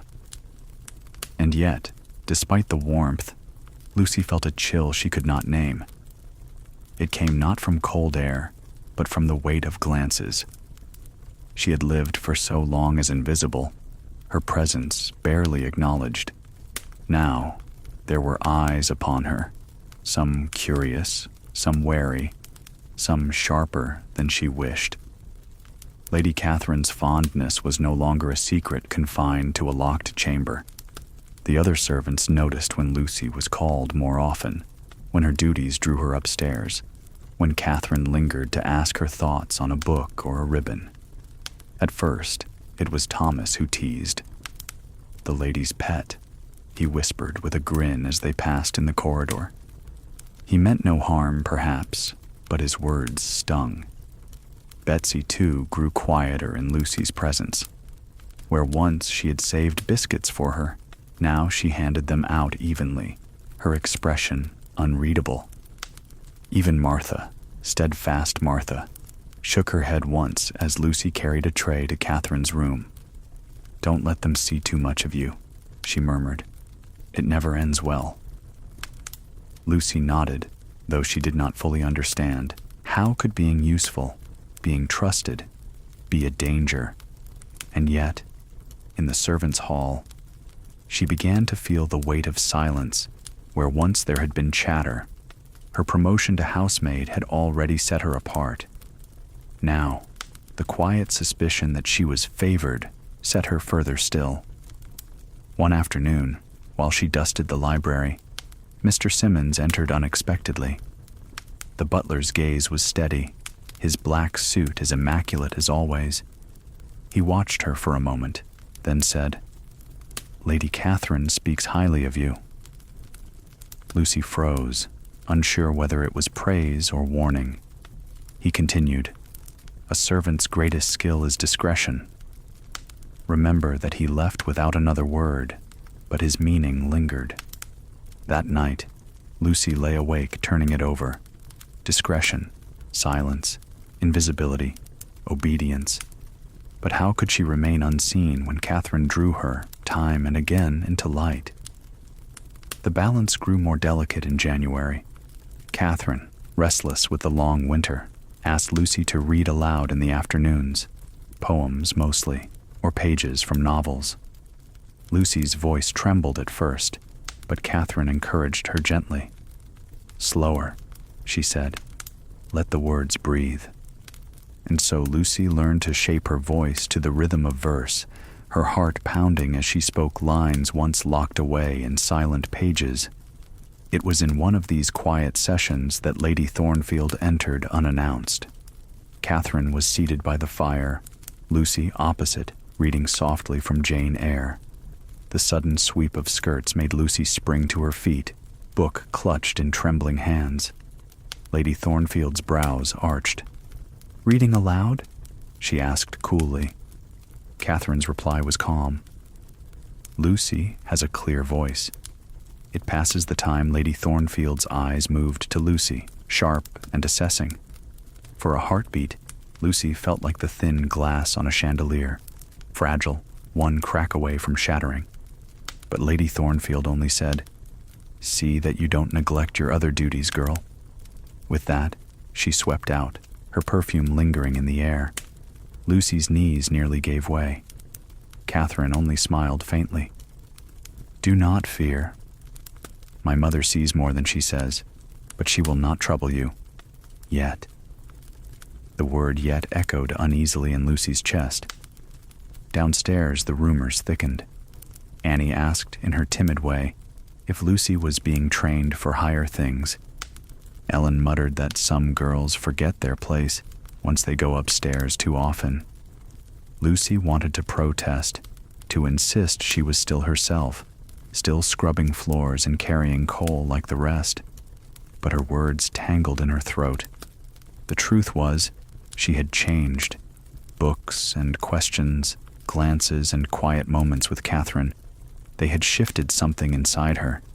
She could no longer fully slip back into the safe cloak of invisibility. And in a household where every gesture mattered, that was dangerous. Yet alongside the unease came a fragile joy. In those afternoons by the fire, as Catherine asked her opinion on poems, Lucy felt alive. Once, after reading Tennyson's Lady of Shalott, Catherine looked at her with searching eyes. "She saw the world only through a mirror," Catherine murmured. When she turned to look directly, it destroyed her. "But perhaps," she added softly, "perhaps the seeing was worth it." Lucy carried those words like embers, warming her in cold corridors. By February, whispers reached even her mother's letters. "Martha says you are moving up quickly," her mother wrote, the words cramped and uneven. "Be careful, my dear. Jealous tongues are sharp. Remember, we only need your wages steady. Don't risk your place." Lucy folded the letter carefully, hiding it beneath her mattress beside the books. She could not explain in ink what she barely understood herself, that her place no longer felt fixed, that her heart beat faster, not with fear, but with hope. One evening, as she polished the banisters, Thomas leaned close. His voice was low, his grin absent. "Don't shine too brightly, Lucy. Lamps that burn too hot don't last." Then he straightened, cheerful again, and went whistling down the corridor. But Lucy's hands shook as she rubbed the cloth against the wood. Upstairs, Catherine continued to ask for her. Downstairs, silence thickened. And in between, Lucy walked a narrow ridge, balancing invisibility against notice, duty against longing. On a late winter night, when the wind howled at the eaves, she opened Howard's End for the first time. Its words spoke of houses, inheritances, connections between lives. "Only connect," the pages urged. Lucy read until the candle guttered, then closed her eyes with the phrase echoing in her mind. only connect, yet connection was both her gift and her danger. Outside, snow fell soundlessly, blanketing the estate in stillness. Within, Lucy lay awake, torn between gratitude for the light Catherine had shown her and fear of the shadows it cast below stairs. In the glow of candles, every step feels watched. The first signs came quietly, like distant bells. Early one morning, Mrs. Wilson entered the servants' hall, carrying her small black notebook, the one that always foretold long days and careful work. She rapped her knuckles lightly on the table, calling for attention. "We are to prepare for a dinner of some significance," she announced, her tone cool but carrying weight. "Lord Thornfield is expecting important guests from London. Everything must be exact." The room grew still. Even the clatter of spoons against bowls paused. A dinner of significance meant more than heavy trays and endless dishes. It meant scrutiny. It meant the thin line between smooth service and disaster. Lucy felt a quick flutter in her chest. She had served in the dining room before, but only at smaller gatherings, moments when she could remain against the wall, silent, unnoticed. This would be different. Preparations began days in advance. Linen was brought out from storage, crisp and white, ironed until not a single crease marred its surface. Silver shone so brightly under Lucy's polishing cloth that it seemed to reflect the very air. The china, delicate wedgewood with its pale blue edges, was inspected piece by piece. "One chip," Mrs. Wilson warned, "and it reflects on the family." On us all, Lucy's hands trembled as she worked, though she kept her expression calm. The air in the servants' hall buzzed with low murmurs. Even Betsy, who usually joked while chopping vegetables, kept silent, her knife striking rhythm against the board. The footmen practiced their service under Mr. Simmons's watchful eye, unfolding napkins with a flourish, balancing dishes as if they were born to it. On the day itself, the house transformed. Fires blazed in every hearth, chandeliers glittered. The drawing room glowed with fresh flowers, their perfume mingling with the scent of polish and beeswax. Upstairs, the ladies' gowns rustled like whispers of silk, while the gentlemen's black coats gleamed. Lucy's role was simple in description, yet daunting in practice. She was to assist in clearing courses under Martha's guidance. "Stay close," Martha whispered as they lined up outside the dining room. "Follow the rhythm. Don't look at them. Don't think. Just move." But once inside, Lucy found her heart racing. The long table stretched beneath a blaze of candlelight. Silverware caught the glow. Crystal glasses shivered with reflections. At the head, Lord Thornfield presided, his voice rolling easily as he welcomed his guests. Lady Thornfield sat with regal stillness, while Lady Catherine shone in a gown of pale green, her laughter light as bells. The servants moved in a dance, each step rehearsed, each gesture practiced. Soup, fish, entree, roast. The courses followed one after the other in seamless rhythm. Lucy, pressed against the wall, waited for Martha's signal. At the nod, she stepped forward, hands steady, though her breath caught. Plates must be lifted from the left, never clinking, never hesitating. Her first attempt was smooth enough, though her pulse hammered. The second, more confident. By the third, she almost forgot her fear, until her sleeve brushed a glass.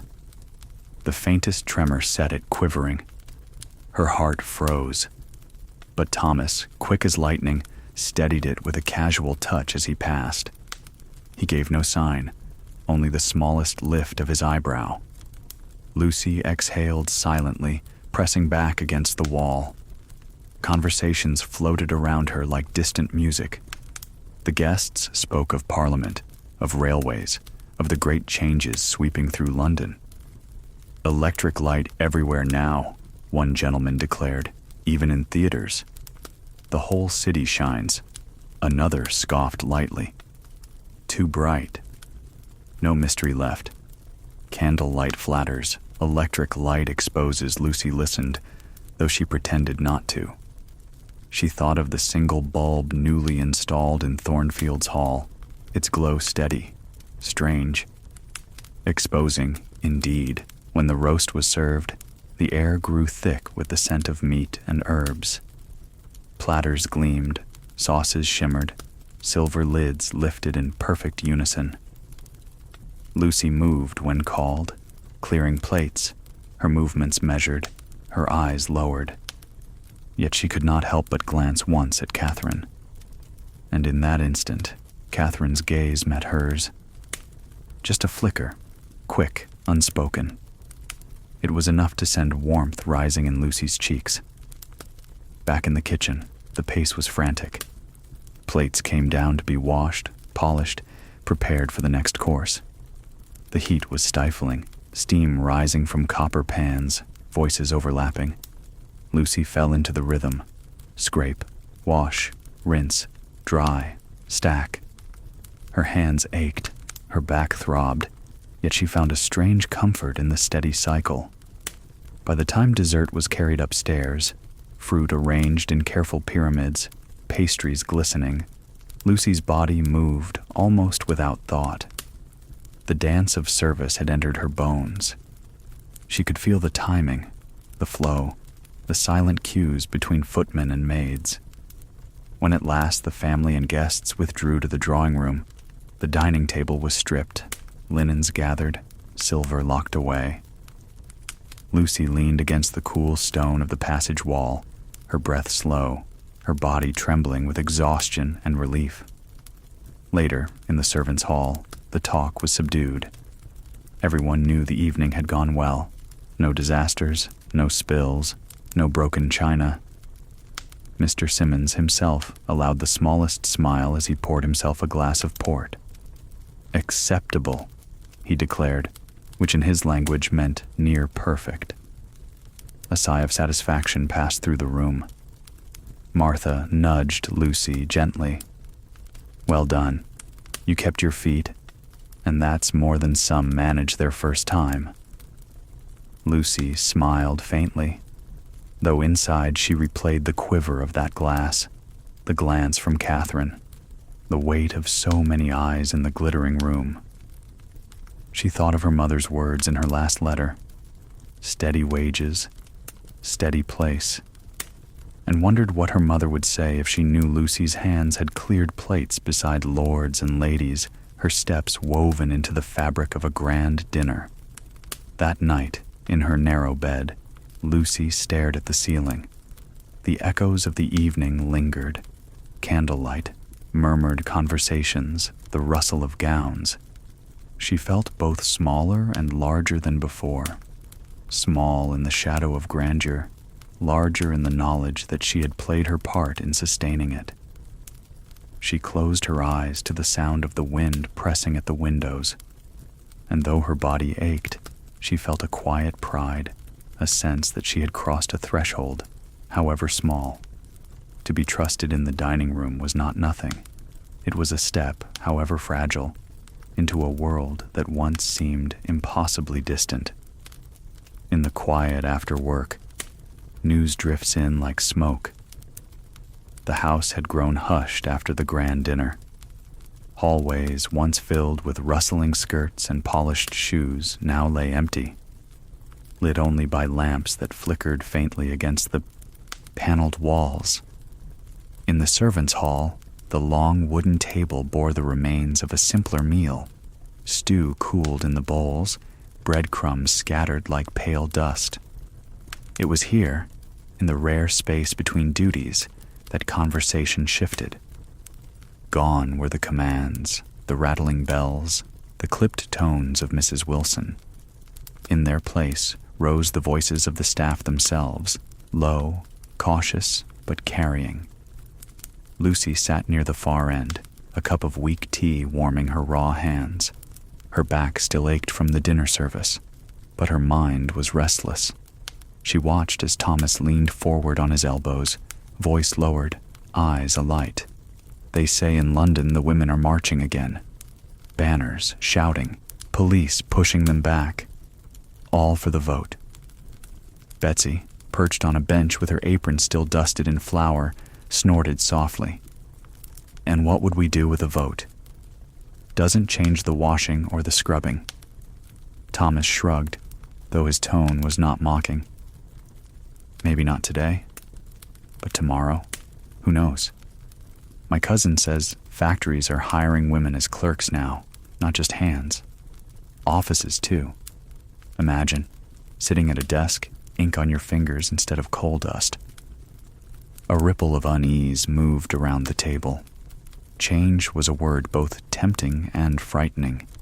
Mrs. Wilson, if she had been there, would have cut it short with a look. But she was upstairs, accounting for the family's linens, leaving the staff to their own murmurings.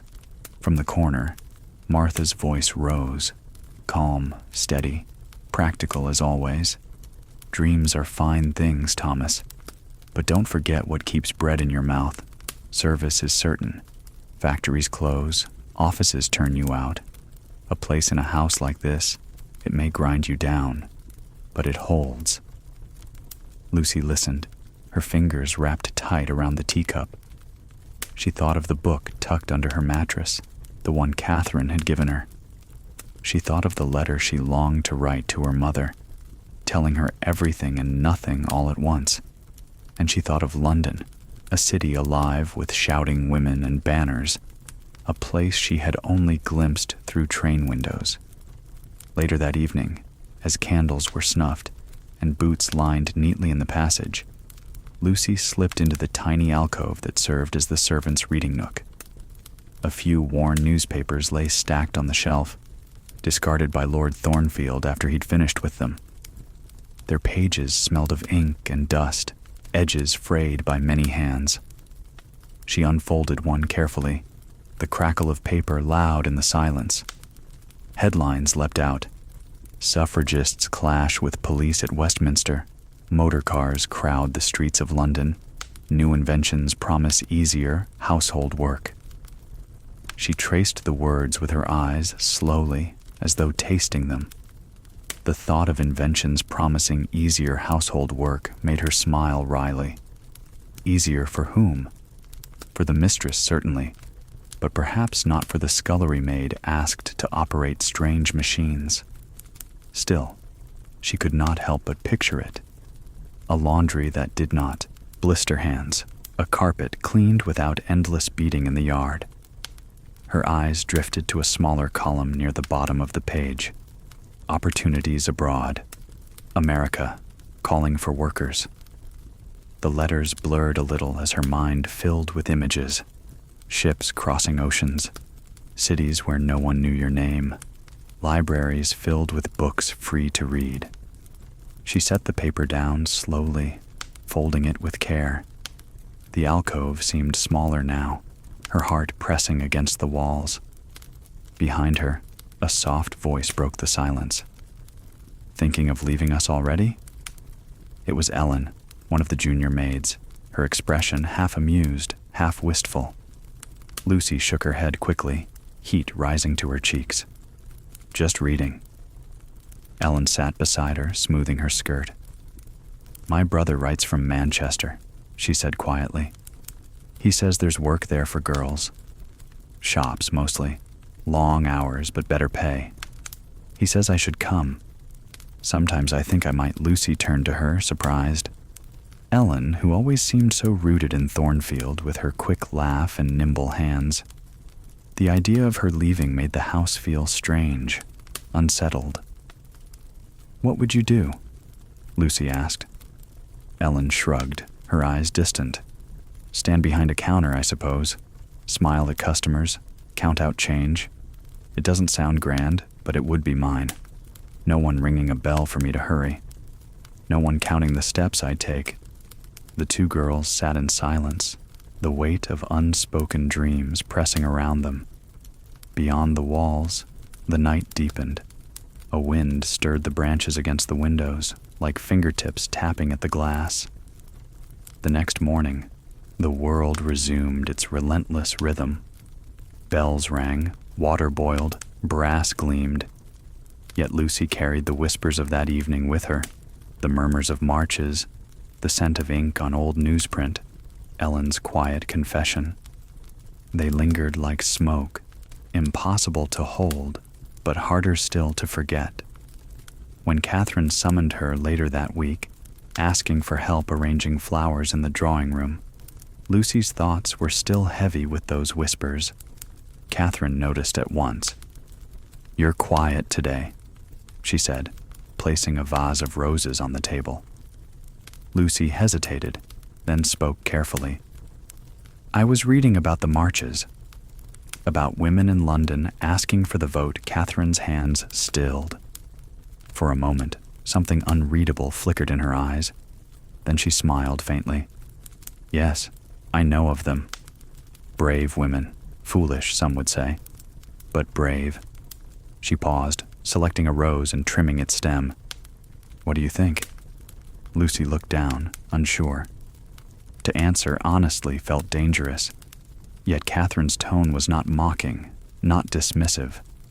"I think," Lucy said slowly, "that it must mean something to want to be heard, to have a say, even if it changes." Little Catherine set the rose in place, her gaze soft but far away. "More than you know," she murmured. Lucy carried that exchange with her as she returned below stairs.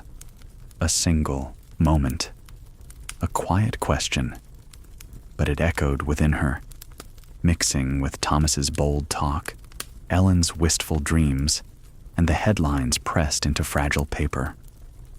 The world outside Thornfield was stirring, restless. And though her days were still measured in coal scuttles and linen cloths, Lucy felt those stirrings tug at her, faint but insistent, like a tide pulling at her feet. That night, as she lay in her narrow bed, the dormitory dark around her, she thought again of the words she had read. Opportunities abroad. The letters glowed in her memory, bright as embers. She did not yet know what they meant for her, only that they lingered, refusing to fade. A gentle hand can turn the heaviest knob. The frost had loosened its grip on the lawns, but inside Thornfield, the mornings were still breathy with cold. Lucy rose before the bell, as she sometimes did now, not out of fear of being late, but because the house itself seemed to stir her awake. Old homes have their own lungs. In the gray minute before dawn, she could sense it. Beams and banisters tasting the day, flues clearing their throats, pipes ticking softly like bones learning to move again. Down the back stair, her fingers skimmed the wainscot out of habit. She could tell, even with her eyes half shut, where the oak gave way to a repair, where a nail lifted its head like a bristle. She could count the short breaths of the scullery fire, barely coaxed alive last night, and the longer, confident sigh of the range in the kitchen, which Martha always set with a firmness that felt like a blessing. The new hallboy waited on the flagstones with a coal scuttle nearly as wide as his chest. He had arrived 2 weeks after William's quiet departure. A scrap of a lad, hair like tow, eyes the tilted blue of a winter robin's egg. "Tom," he had stammered when Mr. Simmons asked his name. Just Tom.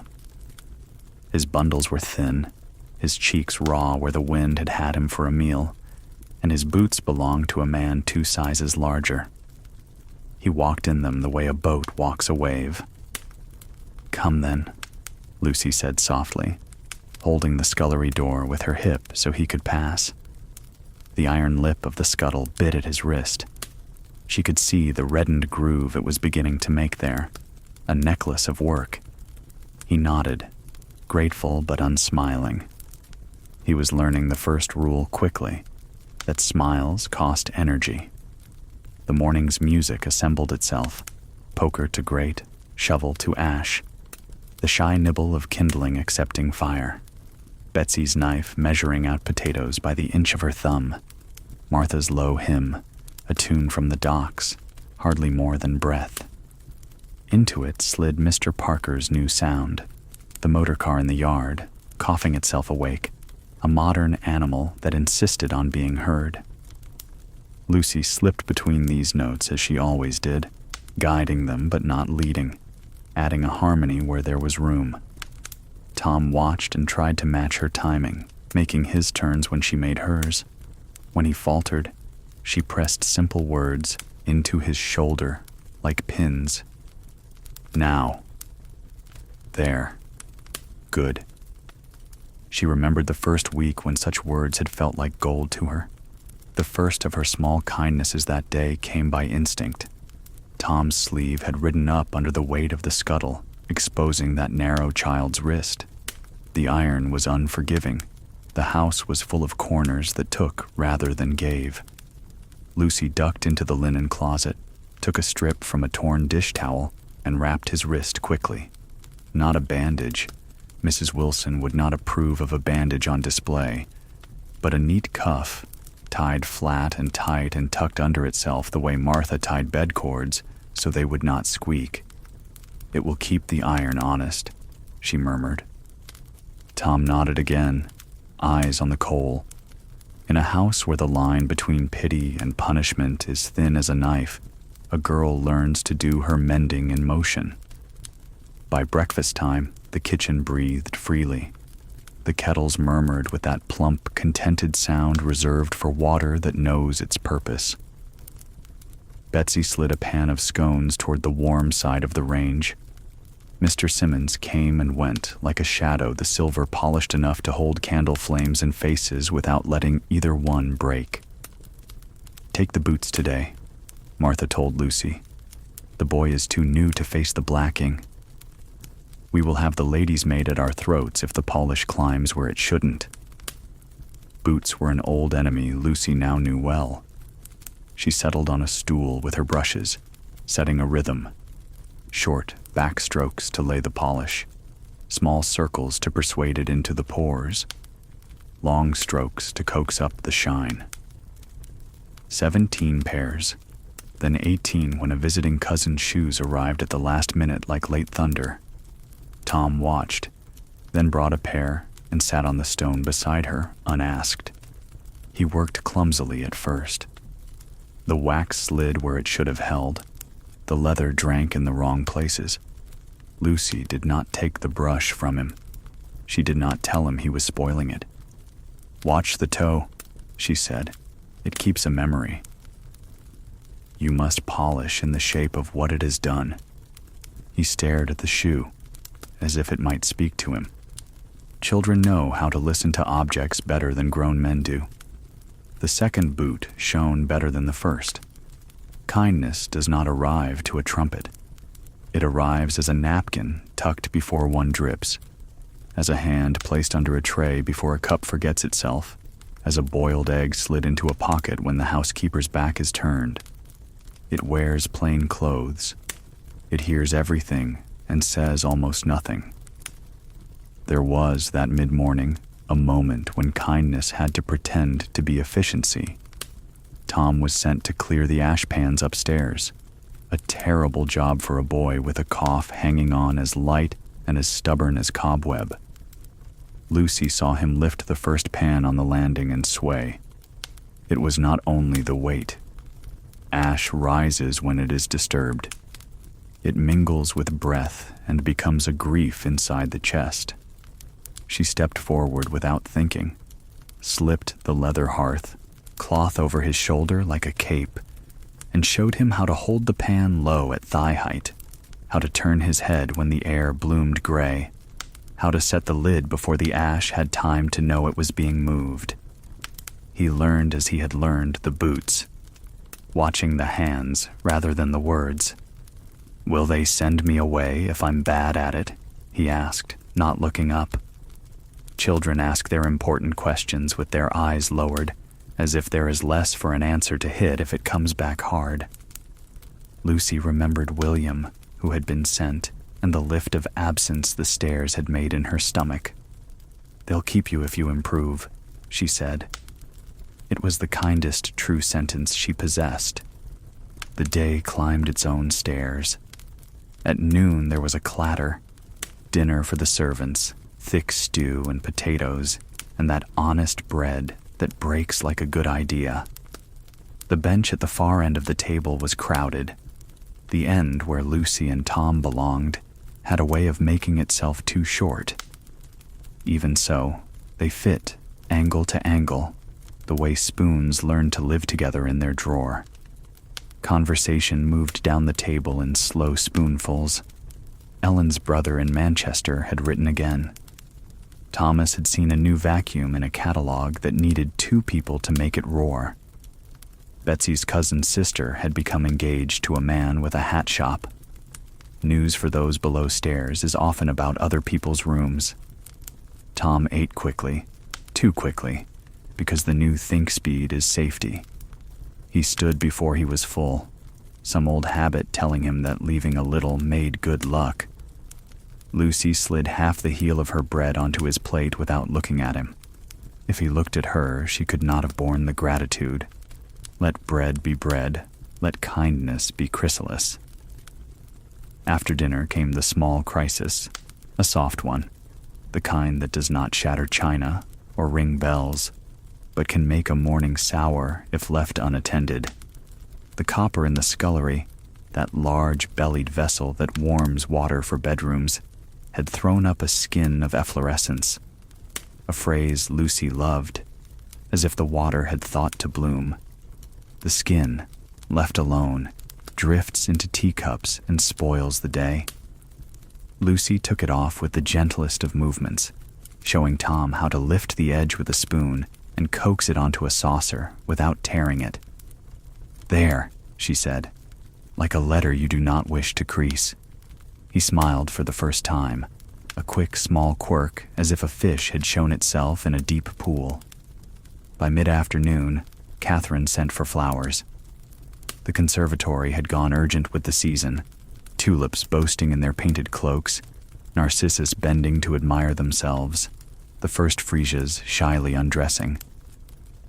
Lucy took Tom with her, not because she needed help to carry the basket, but because every child should learn the smell of clean earth that has decided to become beauty. "Gentle," she warned when he reached for a tight bud. "They do not like to be told to hurry." He nodded gravely, as if entering a chapel. They chose stems that would listen to water when given a second chance. In Lady Catherine's room, Lucy arranged the flowers with the soft stubbornness of a craft that looks like luck. Tom stood in the doorway, hat in hand, the way a boy does when a room has too much cloth in it. Catherine, writing a note, glanced up and saw him, saw the cuff at his wrist, the long boots he waded inside, the way he held his breath so as not to touch anything by accident. "For my mother's sitting room," she said, and her voice was not unkind. Lucy inclined her head. The flowers answered for both of them. It was nearly tea when the house performed a trick it had learned from the weather. Bright, and then not. The bell in the back corridor clanged, one of the upstairs fires smoldering low, drawing smoke back into the room. There is a particular sound to such trouble, the way a cough has sounds that mean different things to the ear that has learned them. Lucy and Tom ran together, the way people who share a rhythm do. The nursery, no children now, only toys that had kept their shapes by becoming quiet, had decided to remember its old thunder. Smoke flattened itself against the ceiling, lazy, threatening to get clever. Tom turned at the door, the first instinct of a boy who has known houses that do not forgive. Lucy steadied him with a hand to the shoulder and moved through the shallow cloud the way one moves through a bad thought. She opened the register, reseated the damper, fed the fire not with wood but with breath and a crumpled twist of newsprint that asked less air from the room. Smoke rose, found its throat again, and left like a sulky guest who has remembered his manners. No alarm above stairs, no scolding.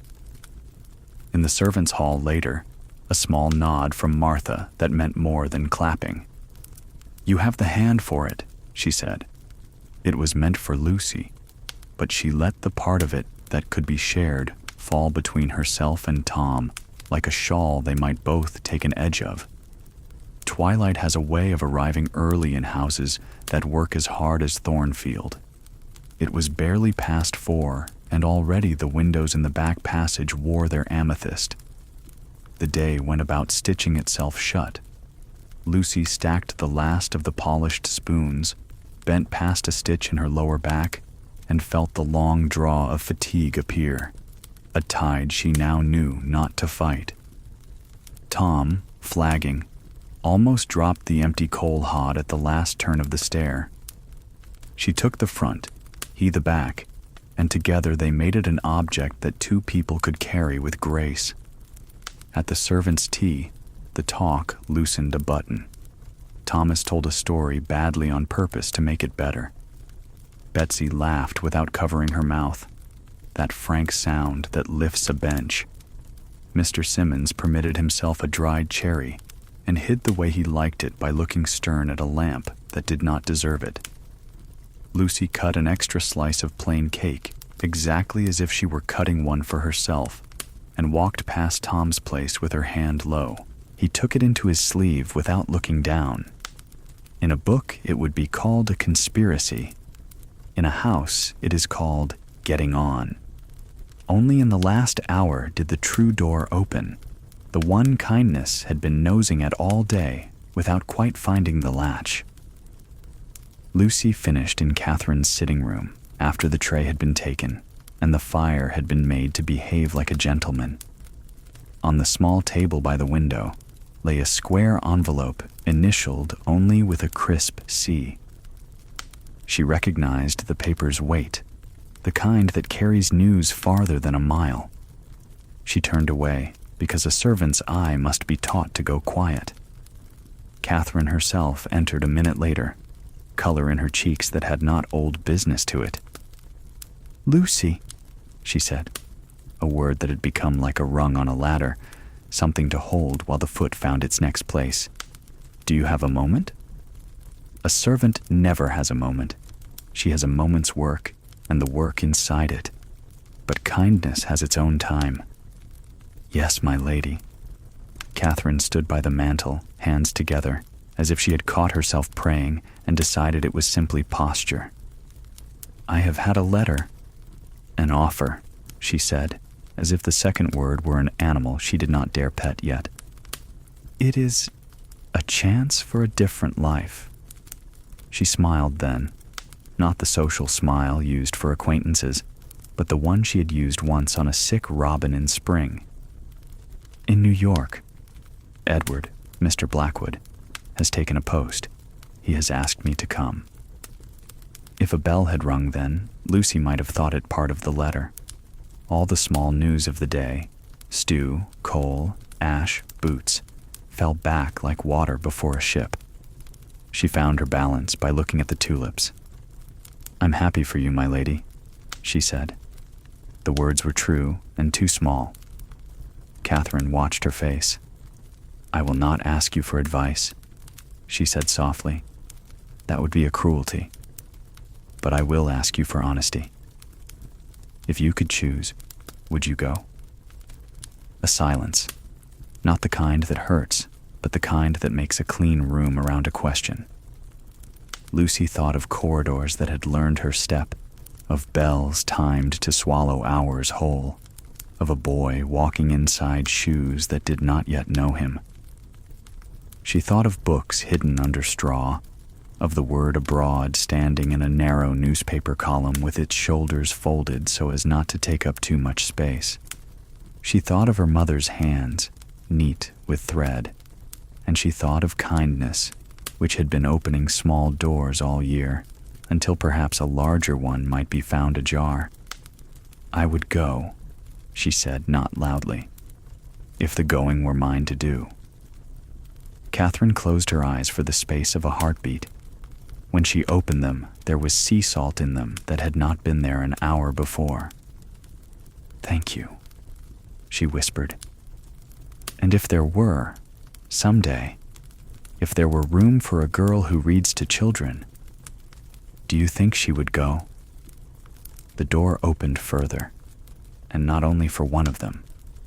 Kindness is a key, yes, but sometimes it is also the hand that steadies the door while someone else walks through. I think, Lucy answered, feeling the floor steady under her as if it had decided to be kind as well, that she would learn how to go. They stood very still in the soft breathing of the room. The coal settled with a little internal conversation. In the passage, a step paused and passed on. Lucy adjusted the tulips by 1/4 of an inch, because a person must do something with her hands when the world rearranges itself. On her way back to the servants' hall, she found Tom in the half-light of the back stair. He held the coal scuttle at his side, but by the handle that did not bite, because of the cuff. His face was gray with the day, and there was a shine of sweat at his hairline that meant the house had fought, and he had not lost. You did well, she said. Praise is currency. In a hard economy, a penny buys bread. Will they keep me? He asked it as if it were a question about whether. Children learn to put fear in the third person. Yes, Lucy said, if you keep yourself. He nodded, as if this were, on the whole, good news. In the attic that night, she opened Howard's End and found the line she had folded the page against, but not yet dared to read. Only connect. She smoothed the fold as if it were an apology. The room was cold with that honest attic cold that never pretends to be anything but what it is. Yet she was warmer than she should have been. She thought, not of the size of oceans, but of the size of the kindnesses that cross them without ship or ticket. There is a way, when one is very tired, that thought becomes stitching. This thought to that. This face to that. Tom's thin wrist to a strip of cloth. A woman's small smile to a skyline she has not yet seen. A scullery's breath to a library's hush. She threaded them until they made a seam strong enough to pull across a night. Tomorrows often arrive first as a whisper. Spring crept slowly into Thornfield that year. The frost melted from the fields in hesitant patches, as if the earth were reluctant to wake. Snowdrops pushed their way through brown soil, followed by crocuses, then daffodils, bright trumpets against the gray skies. For Lucy, the change in season meant windows opened wider, curtains shaken free of dust, rugs beaten on the lines in the yard, until clouds of winter fled with each strike. The air itself felt thinner, sharper, carrying the promise of something just out of reach. Work remained constant, as work always does. Yet alongside the endless rhythm of chores, Lucy began to notice new murmurs. The world outside Thornfield seemed to be pressing at its gates, seeping in like light through cracks in a shutter. On one of her rare afternoons free, she walked to the village for Reverend Clark's reading circle. The parish hall smelled of old wood and chalk dust, its windows streaked with rain. Inside, a dozen people gathered. Maids, footmen, a cook from the doctor's house, and 2 elderly women who lived alone in cottages. The discussion was lively, voices rising and falling over passages of Howard's End. Only connect, Reverend Clark read aloud, his voice solemn. Only connect, and human passion will be reconciled. He looked around the circle. What does that mean to you? Lucy hesitated, then spoke softly. Perhaps it means that lives don't have to stay separate, that even those of us who think we're stuck in one place might reach into another. The room grew quiet for a moment. Then Mrs. Brown, the plump woman from the doctor's house, nodded slowly. Yes, dear. That's the heart of it. Lucy felt warmth spread through her chest. For so long, her words had belonged only to herself, whispered in the dark or hidden in pages. Here they landed, received and considered, as if she had a place not just in service, but in conversation. It was a small thing, but it stretched her horizon farther than the walls of Thornfield. That night, as she returned along the hedge-lined road, she saw the house from a distance. Its tall chimneys stood against the pale evening sky, windows glowing with lamplight. She thought of all the days she had spent inside those walls, all the steps counted on its staircases, all the trays carried across its floors. Yet from here, at this distance, it looked less like a cage and more like a point on the map of a larger world. The sense of horizons widening continued in unexpected ways. Letters arrived in the servants' hall, sisters writing from cities, brothers sending news from rail yards and shops. Ellen received one from Manchester, folded and refolded so many times it was soft as cloth. "My cousin is a typist now," she whispered to Lucy, eyes wide. "She works in an office with windows and earns her own money." No mistress, no bells. Imagine that Thomas, the footman, announced one evening that a friend of his had gone to Leeds to work in a department store. "Says he has Sundays free," Thomas said, shaking his head as though it were both wonder and nonsense. "Sundays and evenings after 6, and wages near double." The servants murmured, some scoffing, some envious. Lucy sat quietly, letting the idea settle like dust on her sleeve. Free evenings, Sundays, words that sounded as strange as if they had come from a novel. Even Mr. Parker, the chauffeur, carried horizons with him. He spoke of London streets crowded with motor cars, of the dizzying noise and speed. "The world's changing," he said once, wiping his hands on a rag. "You won't recognize it in 10 years. Best learn how to keep up. His tone was practical, but Lucy felt the weight of it. Keep up, or be left behind.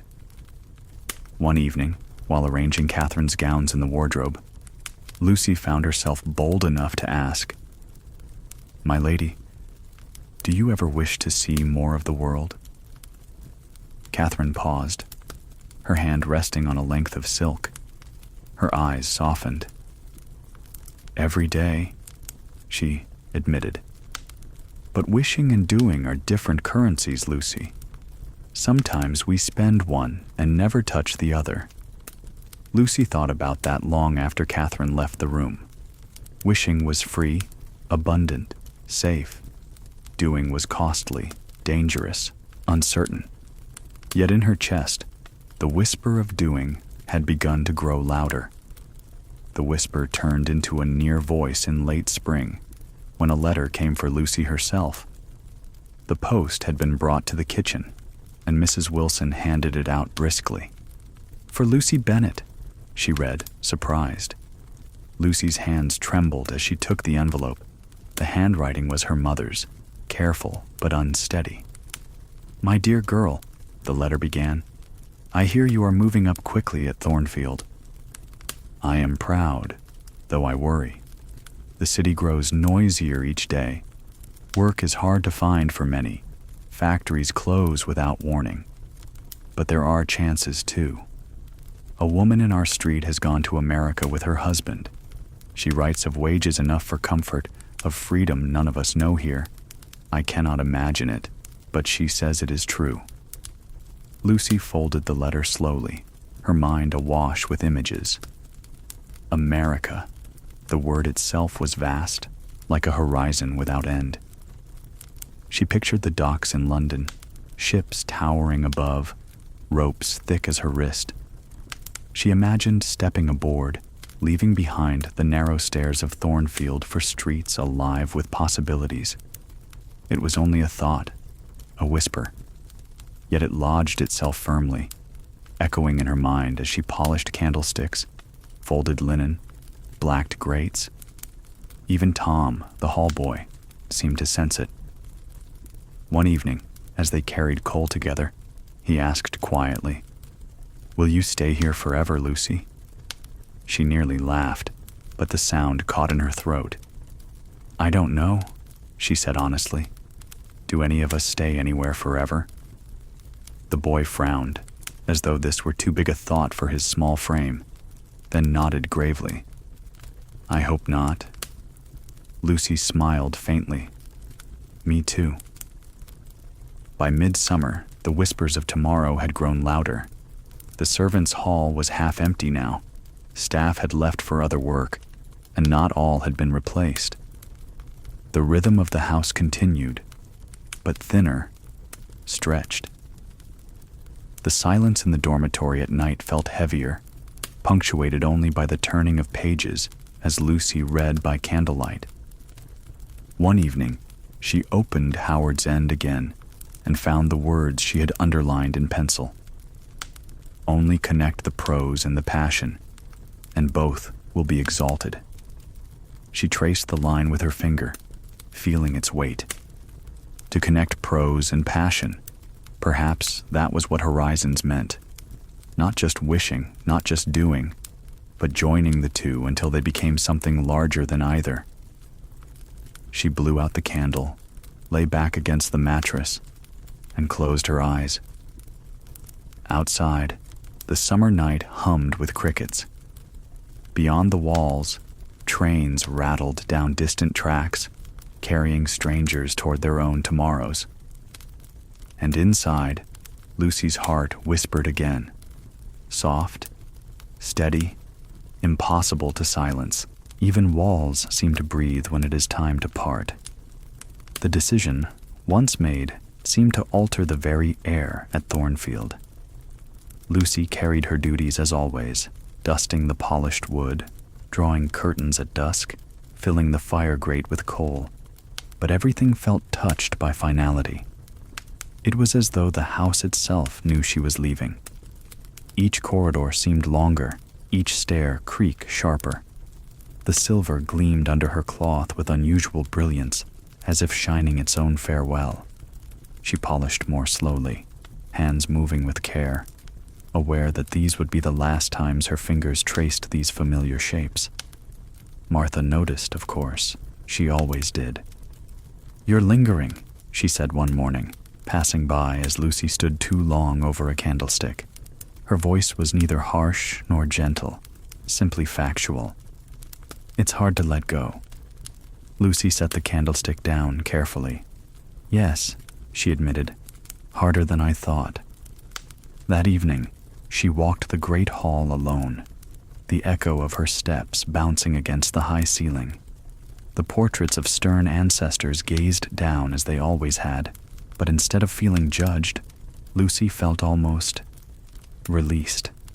The eyes that once seemed to weigh her worth now seemed distant, powerless. She was no longer bound to this house, not in the way she once was. In the servants' hall, the news of her departure spread quietly.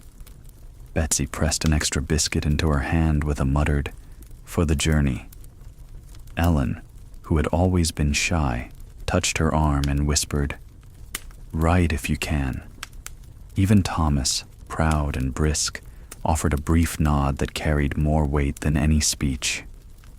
Yet the hardest goodbye was with Martha. They sat together late one night in the dormitory, the others already asleep, the single candle between them burning low. Martha's hands, rough and strong, rested on her lap.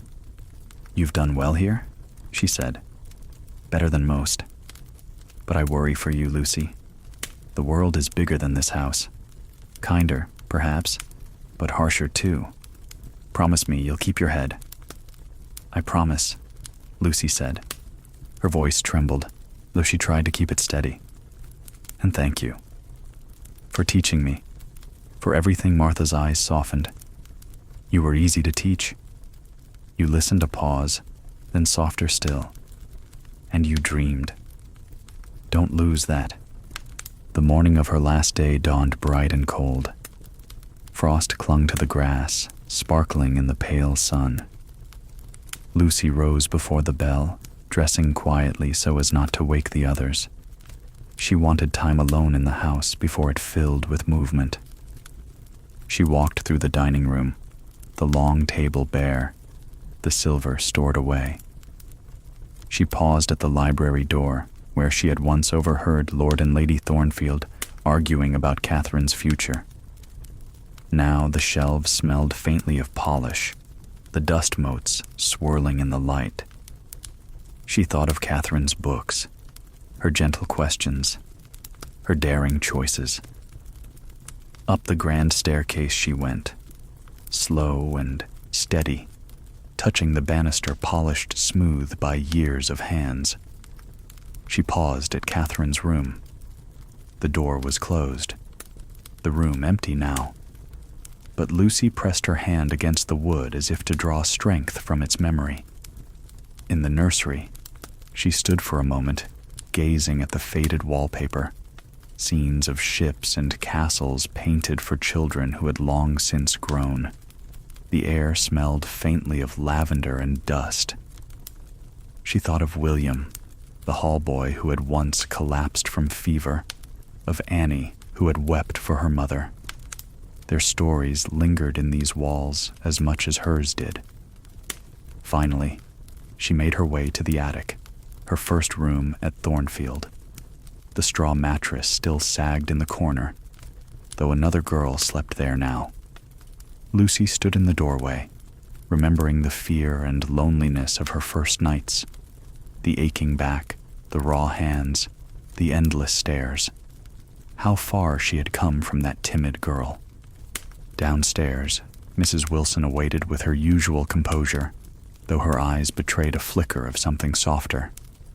"Your coat, Lucy," she said briskly, holding it out. "And your wages, such as they are." She handed over a small envelope. "You've been reliable. If ever you need a place again, you know where to find it."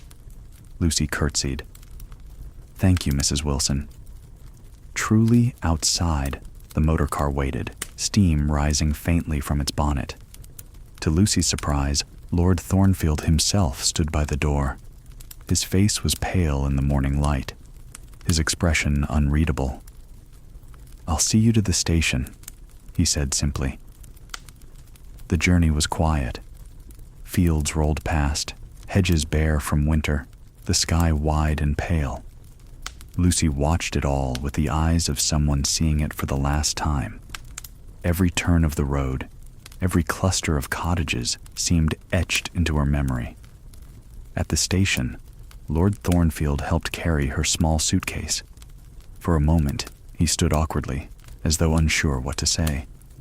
Then, "Catherine writes often. She seems happy. Perhaps she was right to leave." His eyes flicked to Lucy's. "I hope the same for you." Lucy swallowed hard. "Thank you, my lord." He nodded once, then turned back toward the car, leaving her alone on the platform with her suitcase and her racing heart. The train whistle pierced the air, sharp and final. Steam billowed, white against the cold sky. Lucy stepped aboard, finding a seat by the window. As the train shuddered to life, she looked back one last time. Thornfield stood in the distance, its chimneys faint in the morning mist. The house that had shaped her, bound her, taught her, and at last released her. She did not weep. Instead, she breathed slowly, deeply, as the train carried her forward. The walls of Thornfield grew smaller, then disappeared.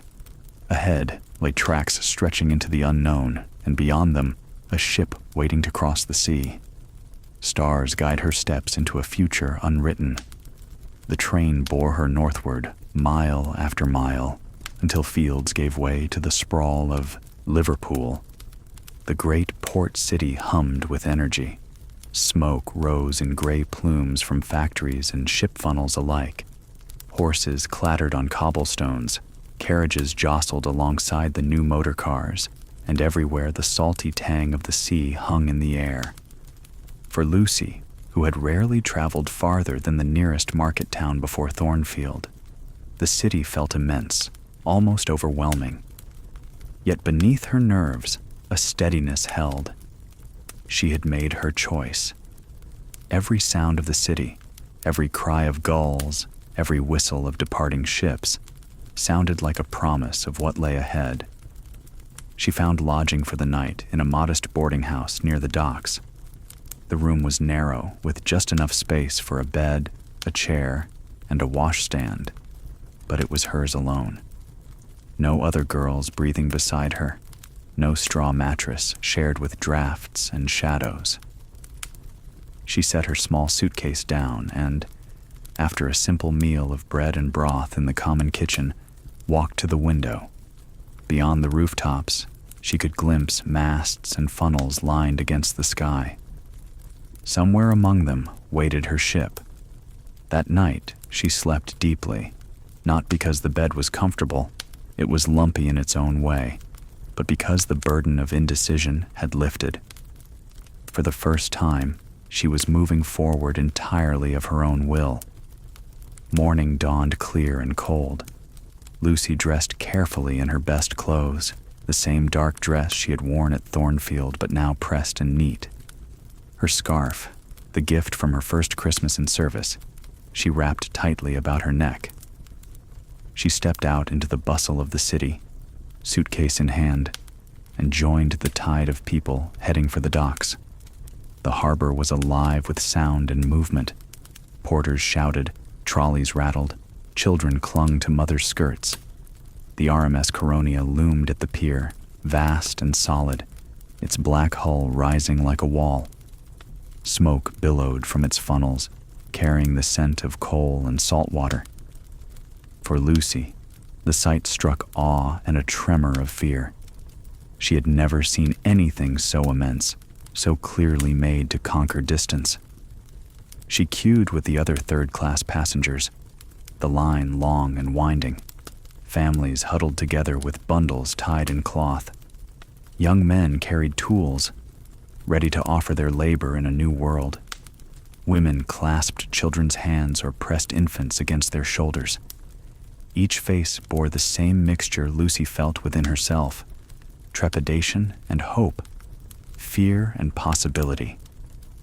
At last, her ticket was examined, her name marked in the ledger, and she stepped onto the gangway. Each footfall felt momentous, as though she were leaving behind not just a country, but the very girl she had once been. The ship's deck smelled of tar and salt. Beneath her feet, the wooden planks vibrated faintly with the hum of engines. The days at sea blurred into a rhythm of their own. Third-class quarters were crowded, the air thick with damp and coal smoke, but Lucy found small comforts. She took her meals alongside strangers who soon felt like companions: an Irish seamstress bound for Boston, a widowed mother from Wales with 2 young sons, a quiet German girl carrying a hymnal in her lap. Each told their story in hushed tones, voices rising and falling like waves themselves. Lucy listened more than she spoke, but in her listening, she felt herself part of something larger. They were all leaving something. They were all reaching for something new. The sea groaned and sighed beneath the ship, a lullaby that both unsettled and calmed. Nights were long, the air chill in the crowded dormitory, but when she climbed the narrow steps to the deck, she was met by skies unlike any she had known. Stars stretched in great swaths, brighter than from Thornfield's attic window, brighter even than from the fields of Hampshire. Standing there, with the Atlantic spread endlessly before her, Lucy felt both small and infinite. On the 8th morning, the cry went up. "Land!" People surged toward the rails, voices rising with wonder. Lucy pressed forward, heart hammering. Out of the haze, the skyline of New York emerged, towers of stone and steel rising higher than she thought possible. And then, as the ship slipped into the harbor, she saw her. the Statue of Liberty, torch aloft against the clear sky. The sight struck her still. It was not just a monument of copper and stone. It was a symbol, a promise. For Lucy, it was as though the statue looked directly at her, offering quiet reassurance. You have come far. You may go farther still. Ellis Island was a blur of lines, questions, inspections. The sound of names shouted, papers shuffled, babies crying. She answered each question carefully, clutching her small suitcase like an anchor. When at last she emerged, stamped and cleared, the world outside spread wide. And there, waiting just beyond the barrier, stood Catherine. No, Mrs. Blackwood now. Her clothing was simpler than Lucy remembered, her face a little thinner, but her smile was unchanged. She waved, calling Lucy's name with warmth that cut through the noise. In moments, they were face to face, embracing as equals, the difference of rank washed away by an ocean's crossing. "Welcome," Catherine said. "Welcome to America." Beside her stood Edward Blackwood, polite and steady, his hand extended in greeting. Behind them, a motor car gleamed, ready to carry them into the heart of the city. The streets of New York overwhelmed Lucy at first. The noise, the speed, the languages tumbling together. Yet when they reached the library where Catherine had secured her a place, all her nerves turned to wonder. Light streamed through tall windows.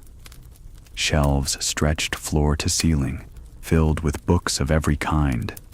Here was no bell to summon her, no endless stairs to climb, only the quiet order of words waiting to be read. Lucy's small room in the Blackwoods' apartment soon filled with touches of her own. A folded scarf on a chair, a blue dress she bought with her first week's wages, and books, always books, stacked wherever she could make space. She sent money home to her mother in London, letters folded carefully with news of her new life. At night, on the roof of the building, she sat with Catherine and Edward watching the city lights bloom as stars above mirrored them. In those moments, Lucy felt something she had not known in years, not just hope, but peace. And yet, she knew her journey was not finished. Life held more doors, more choices. She would read, she would learn, perhaps one day teach, perhaps one day love. The future stretched open like the wide sky over the Atlantic. Old shadows linger, yet today's light falls differently. The world Lucy once knew, the world of attics and bells, of endless stairs and invisible hands, belonged to a very particular moment in time. The Edwardian household was not eternal, though when you were caught in it, the days felt as if they might stretch forever. The coal dust on your hands, the ache in your back, the faint calluses that never seemed to heal, all of it had the weight of permanence. But history, like the sea Lucy once crossed, is always moving. If you close your eyes now and picture a great house in 1905, you would imagine its long corridors dimly lit by oil lamps or early electricity, the rugs muffling footsteps, the heavy curtains pulled against winter drafts. Below stairs, the kitchens were filled with smoke and the clatter of pots. Above stairs, music drifted from drawing rooms where polished silver reflected candlelight. The house itself was almost a living being, breathing with the labor of those who stoked fires, polished floors, carried water, and bowed their heads in silence when family passed. And yet, where are those sounds now? Where are the lines of maids climbing narrow staircases, the young boys hauling coal, the cooks with arms like iron from lifting copper pots? In today's world, those grand houses still stand in some places, their stone walls intact, their gardens trimmed. But they are no longer sustained by the hidden labor of a dozen or 2 dozen unseen workers. Some are museums. Others are hotels. A few are crumbling into ivy and quiet. If you walked through one of them today, you might notice the silence first.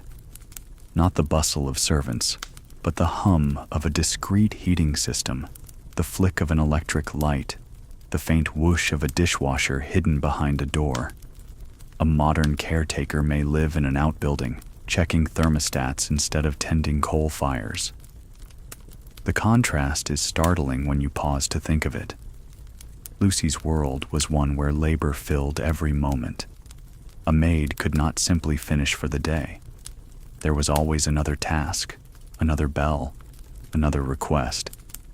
But for us, in our age, so much of that work is done by quiet machines. Water flows at a turn of a tap. Heat warms with a twist of a dial. Floors are brushed by small devices that roam on their own. Even meals can appear at our doors with barely more effort than a press of a button. Think of laundry. In Lucy's day, laundry was a day-long event. Scrubbing, boiling, wringing, hanging. The air heavy with steam, the hands raw from soap. Now most of us drop clothes into a machine, close the lid, and walk away. The machine hums, water swirls, and an hour later, the work is done. Something that once consumed lives has been reduced to background noise. The same is true of warmth. Lucy rose in the cold, often before dawn, to black a range, to coax flame into reluctant coals, to carry ash outside, to carry fuel in. Fire was temperamental, demanding. Today, a furnace hidden in a basement keeps houses warm without our thinking about it. We press a button, and warmth arrives. What was once endless labor has turned into invisible convenience, and so the rhythm of daily life has altered. 100 years ago, so many hours were spent simply to keep life bearable, to wash, to cook, to heat. Now those hours are open for other things. Work of different kinds, yes, but also leisure, reflection, even the quiet listening of stories like this one. And yet, even as we marvel at convenience, there is something sobering in remembering what was given. For Lucy and thousands like her, life was narrowed by necessity. They gave their youth, their health, their days and nights to keeping those grand houses alive. Their reward was not riches nor rest, but survival. That sacrifice deserves remembering.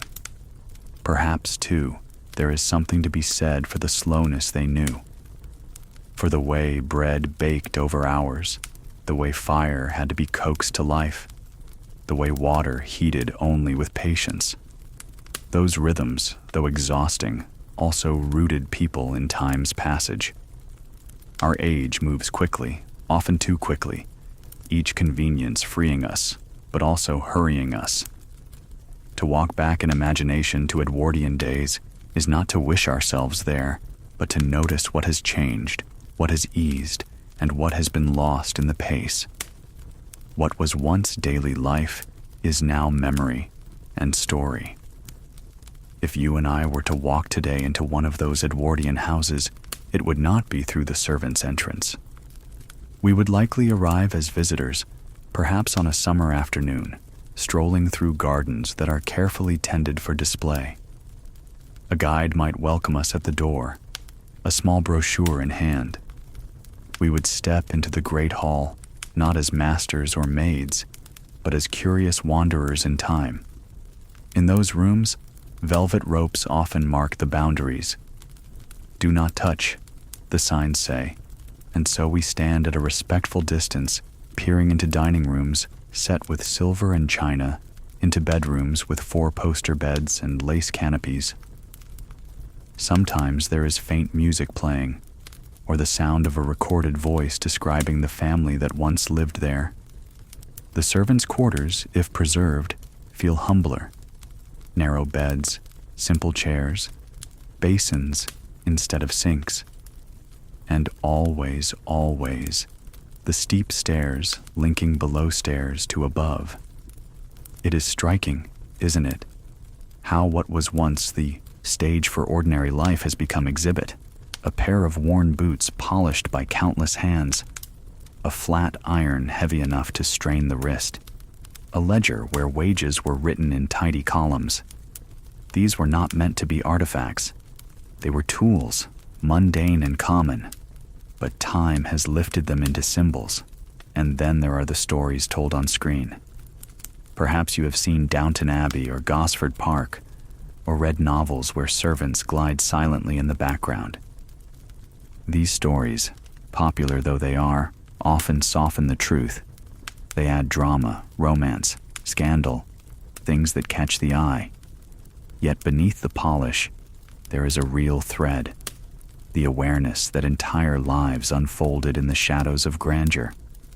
That young girls left families to spend years tending fires, that boys ran themselves ragged carrying coal, that cooks sweated over stoves long before dawn. To remember this is to look not only at what was, but at how we choose to see it. History can be made glossy, even comfortable. But memory, true memory, asks us to linger in both the beauty and the hardship. Consider the lives of women. In Lucy's time, choice was narrow.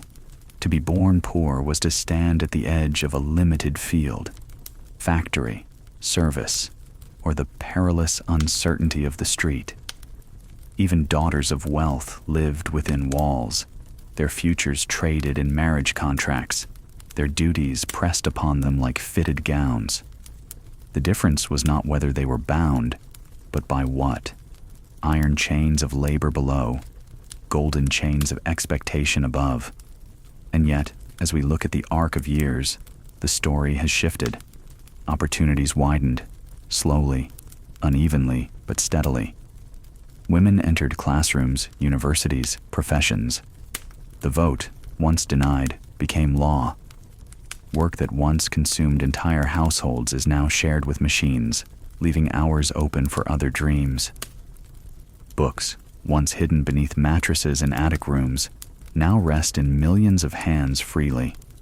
Still, it is important not to imagine progress as a straight, easy road. Each step was made with struggle. Each freedom was asked for, argued over, fought for. Behind today's quiet convenience lies the echo of those who endured. And so memory becomes more than nostalgia. It becomes a kind of honoring. When you walk through a museum kitchen and see the blackened stove, when you watch a costume drama and glimpse the maid in the background, when you read the careful words of a diary left by a girl in service, you are giving shape to lives that otherwise might vanish. Perhaps that is why these stories matter even now. They remind us that history was not made only by the powerful, but also by the invisible.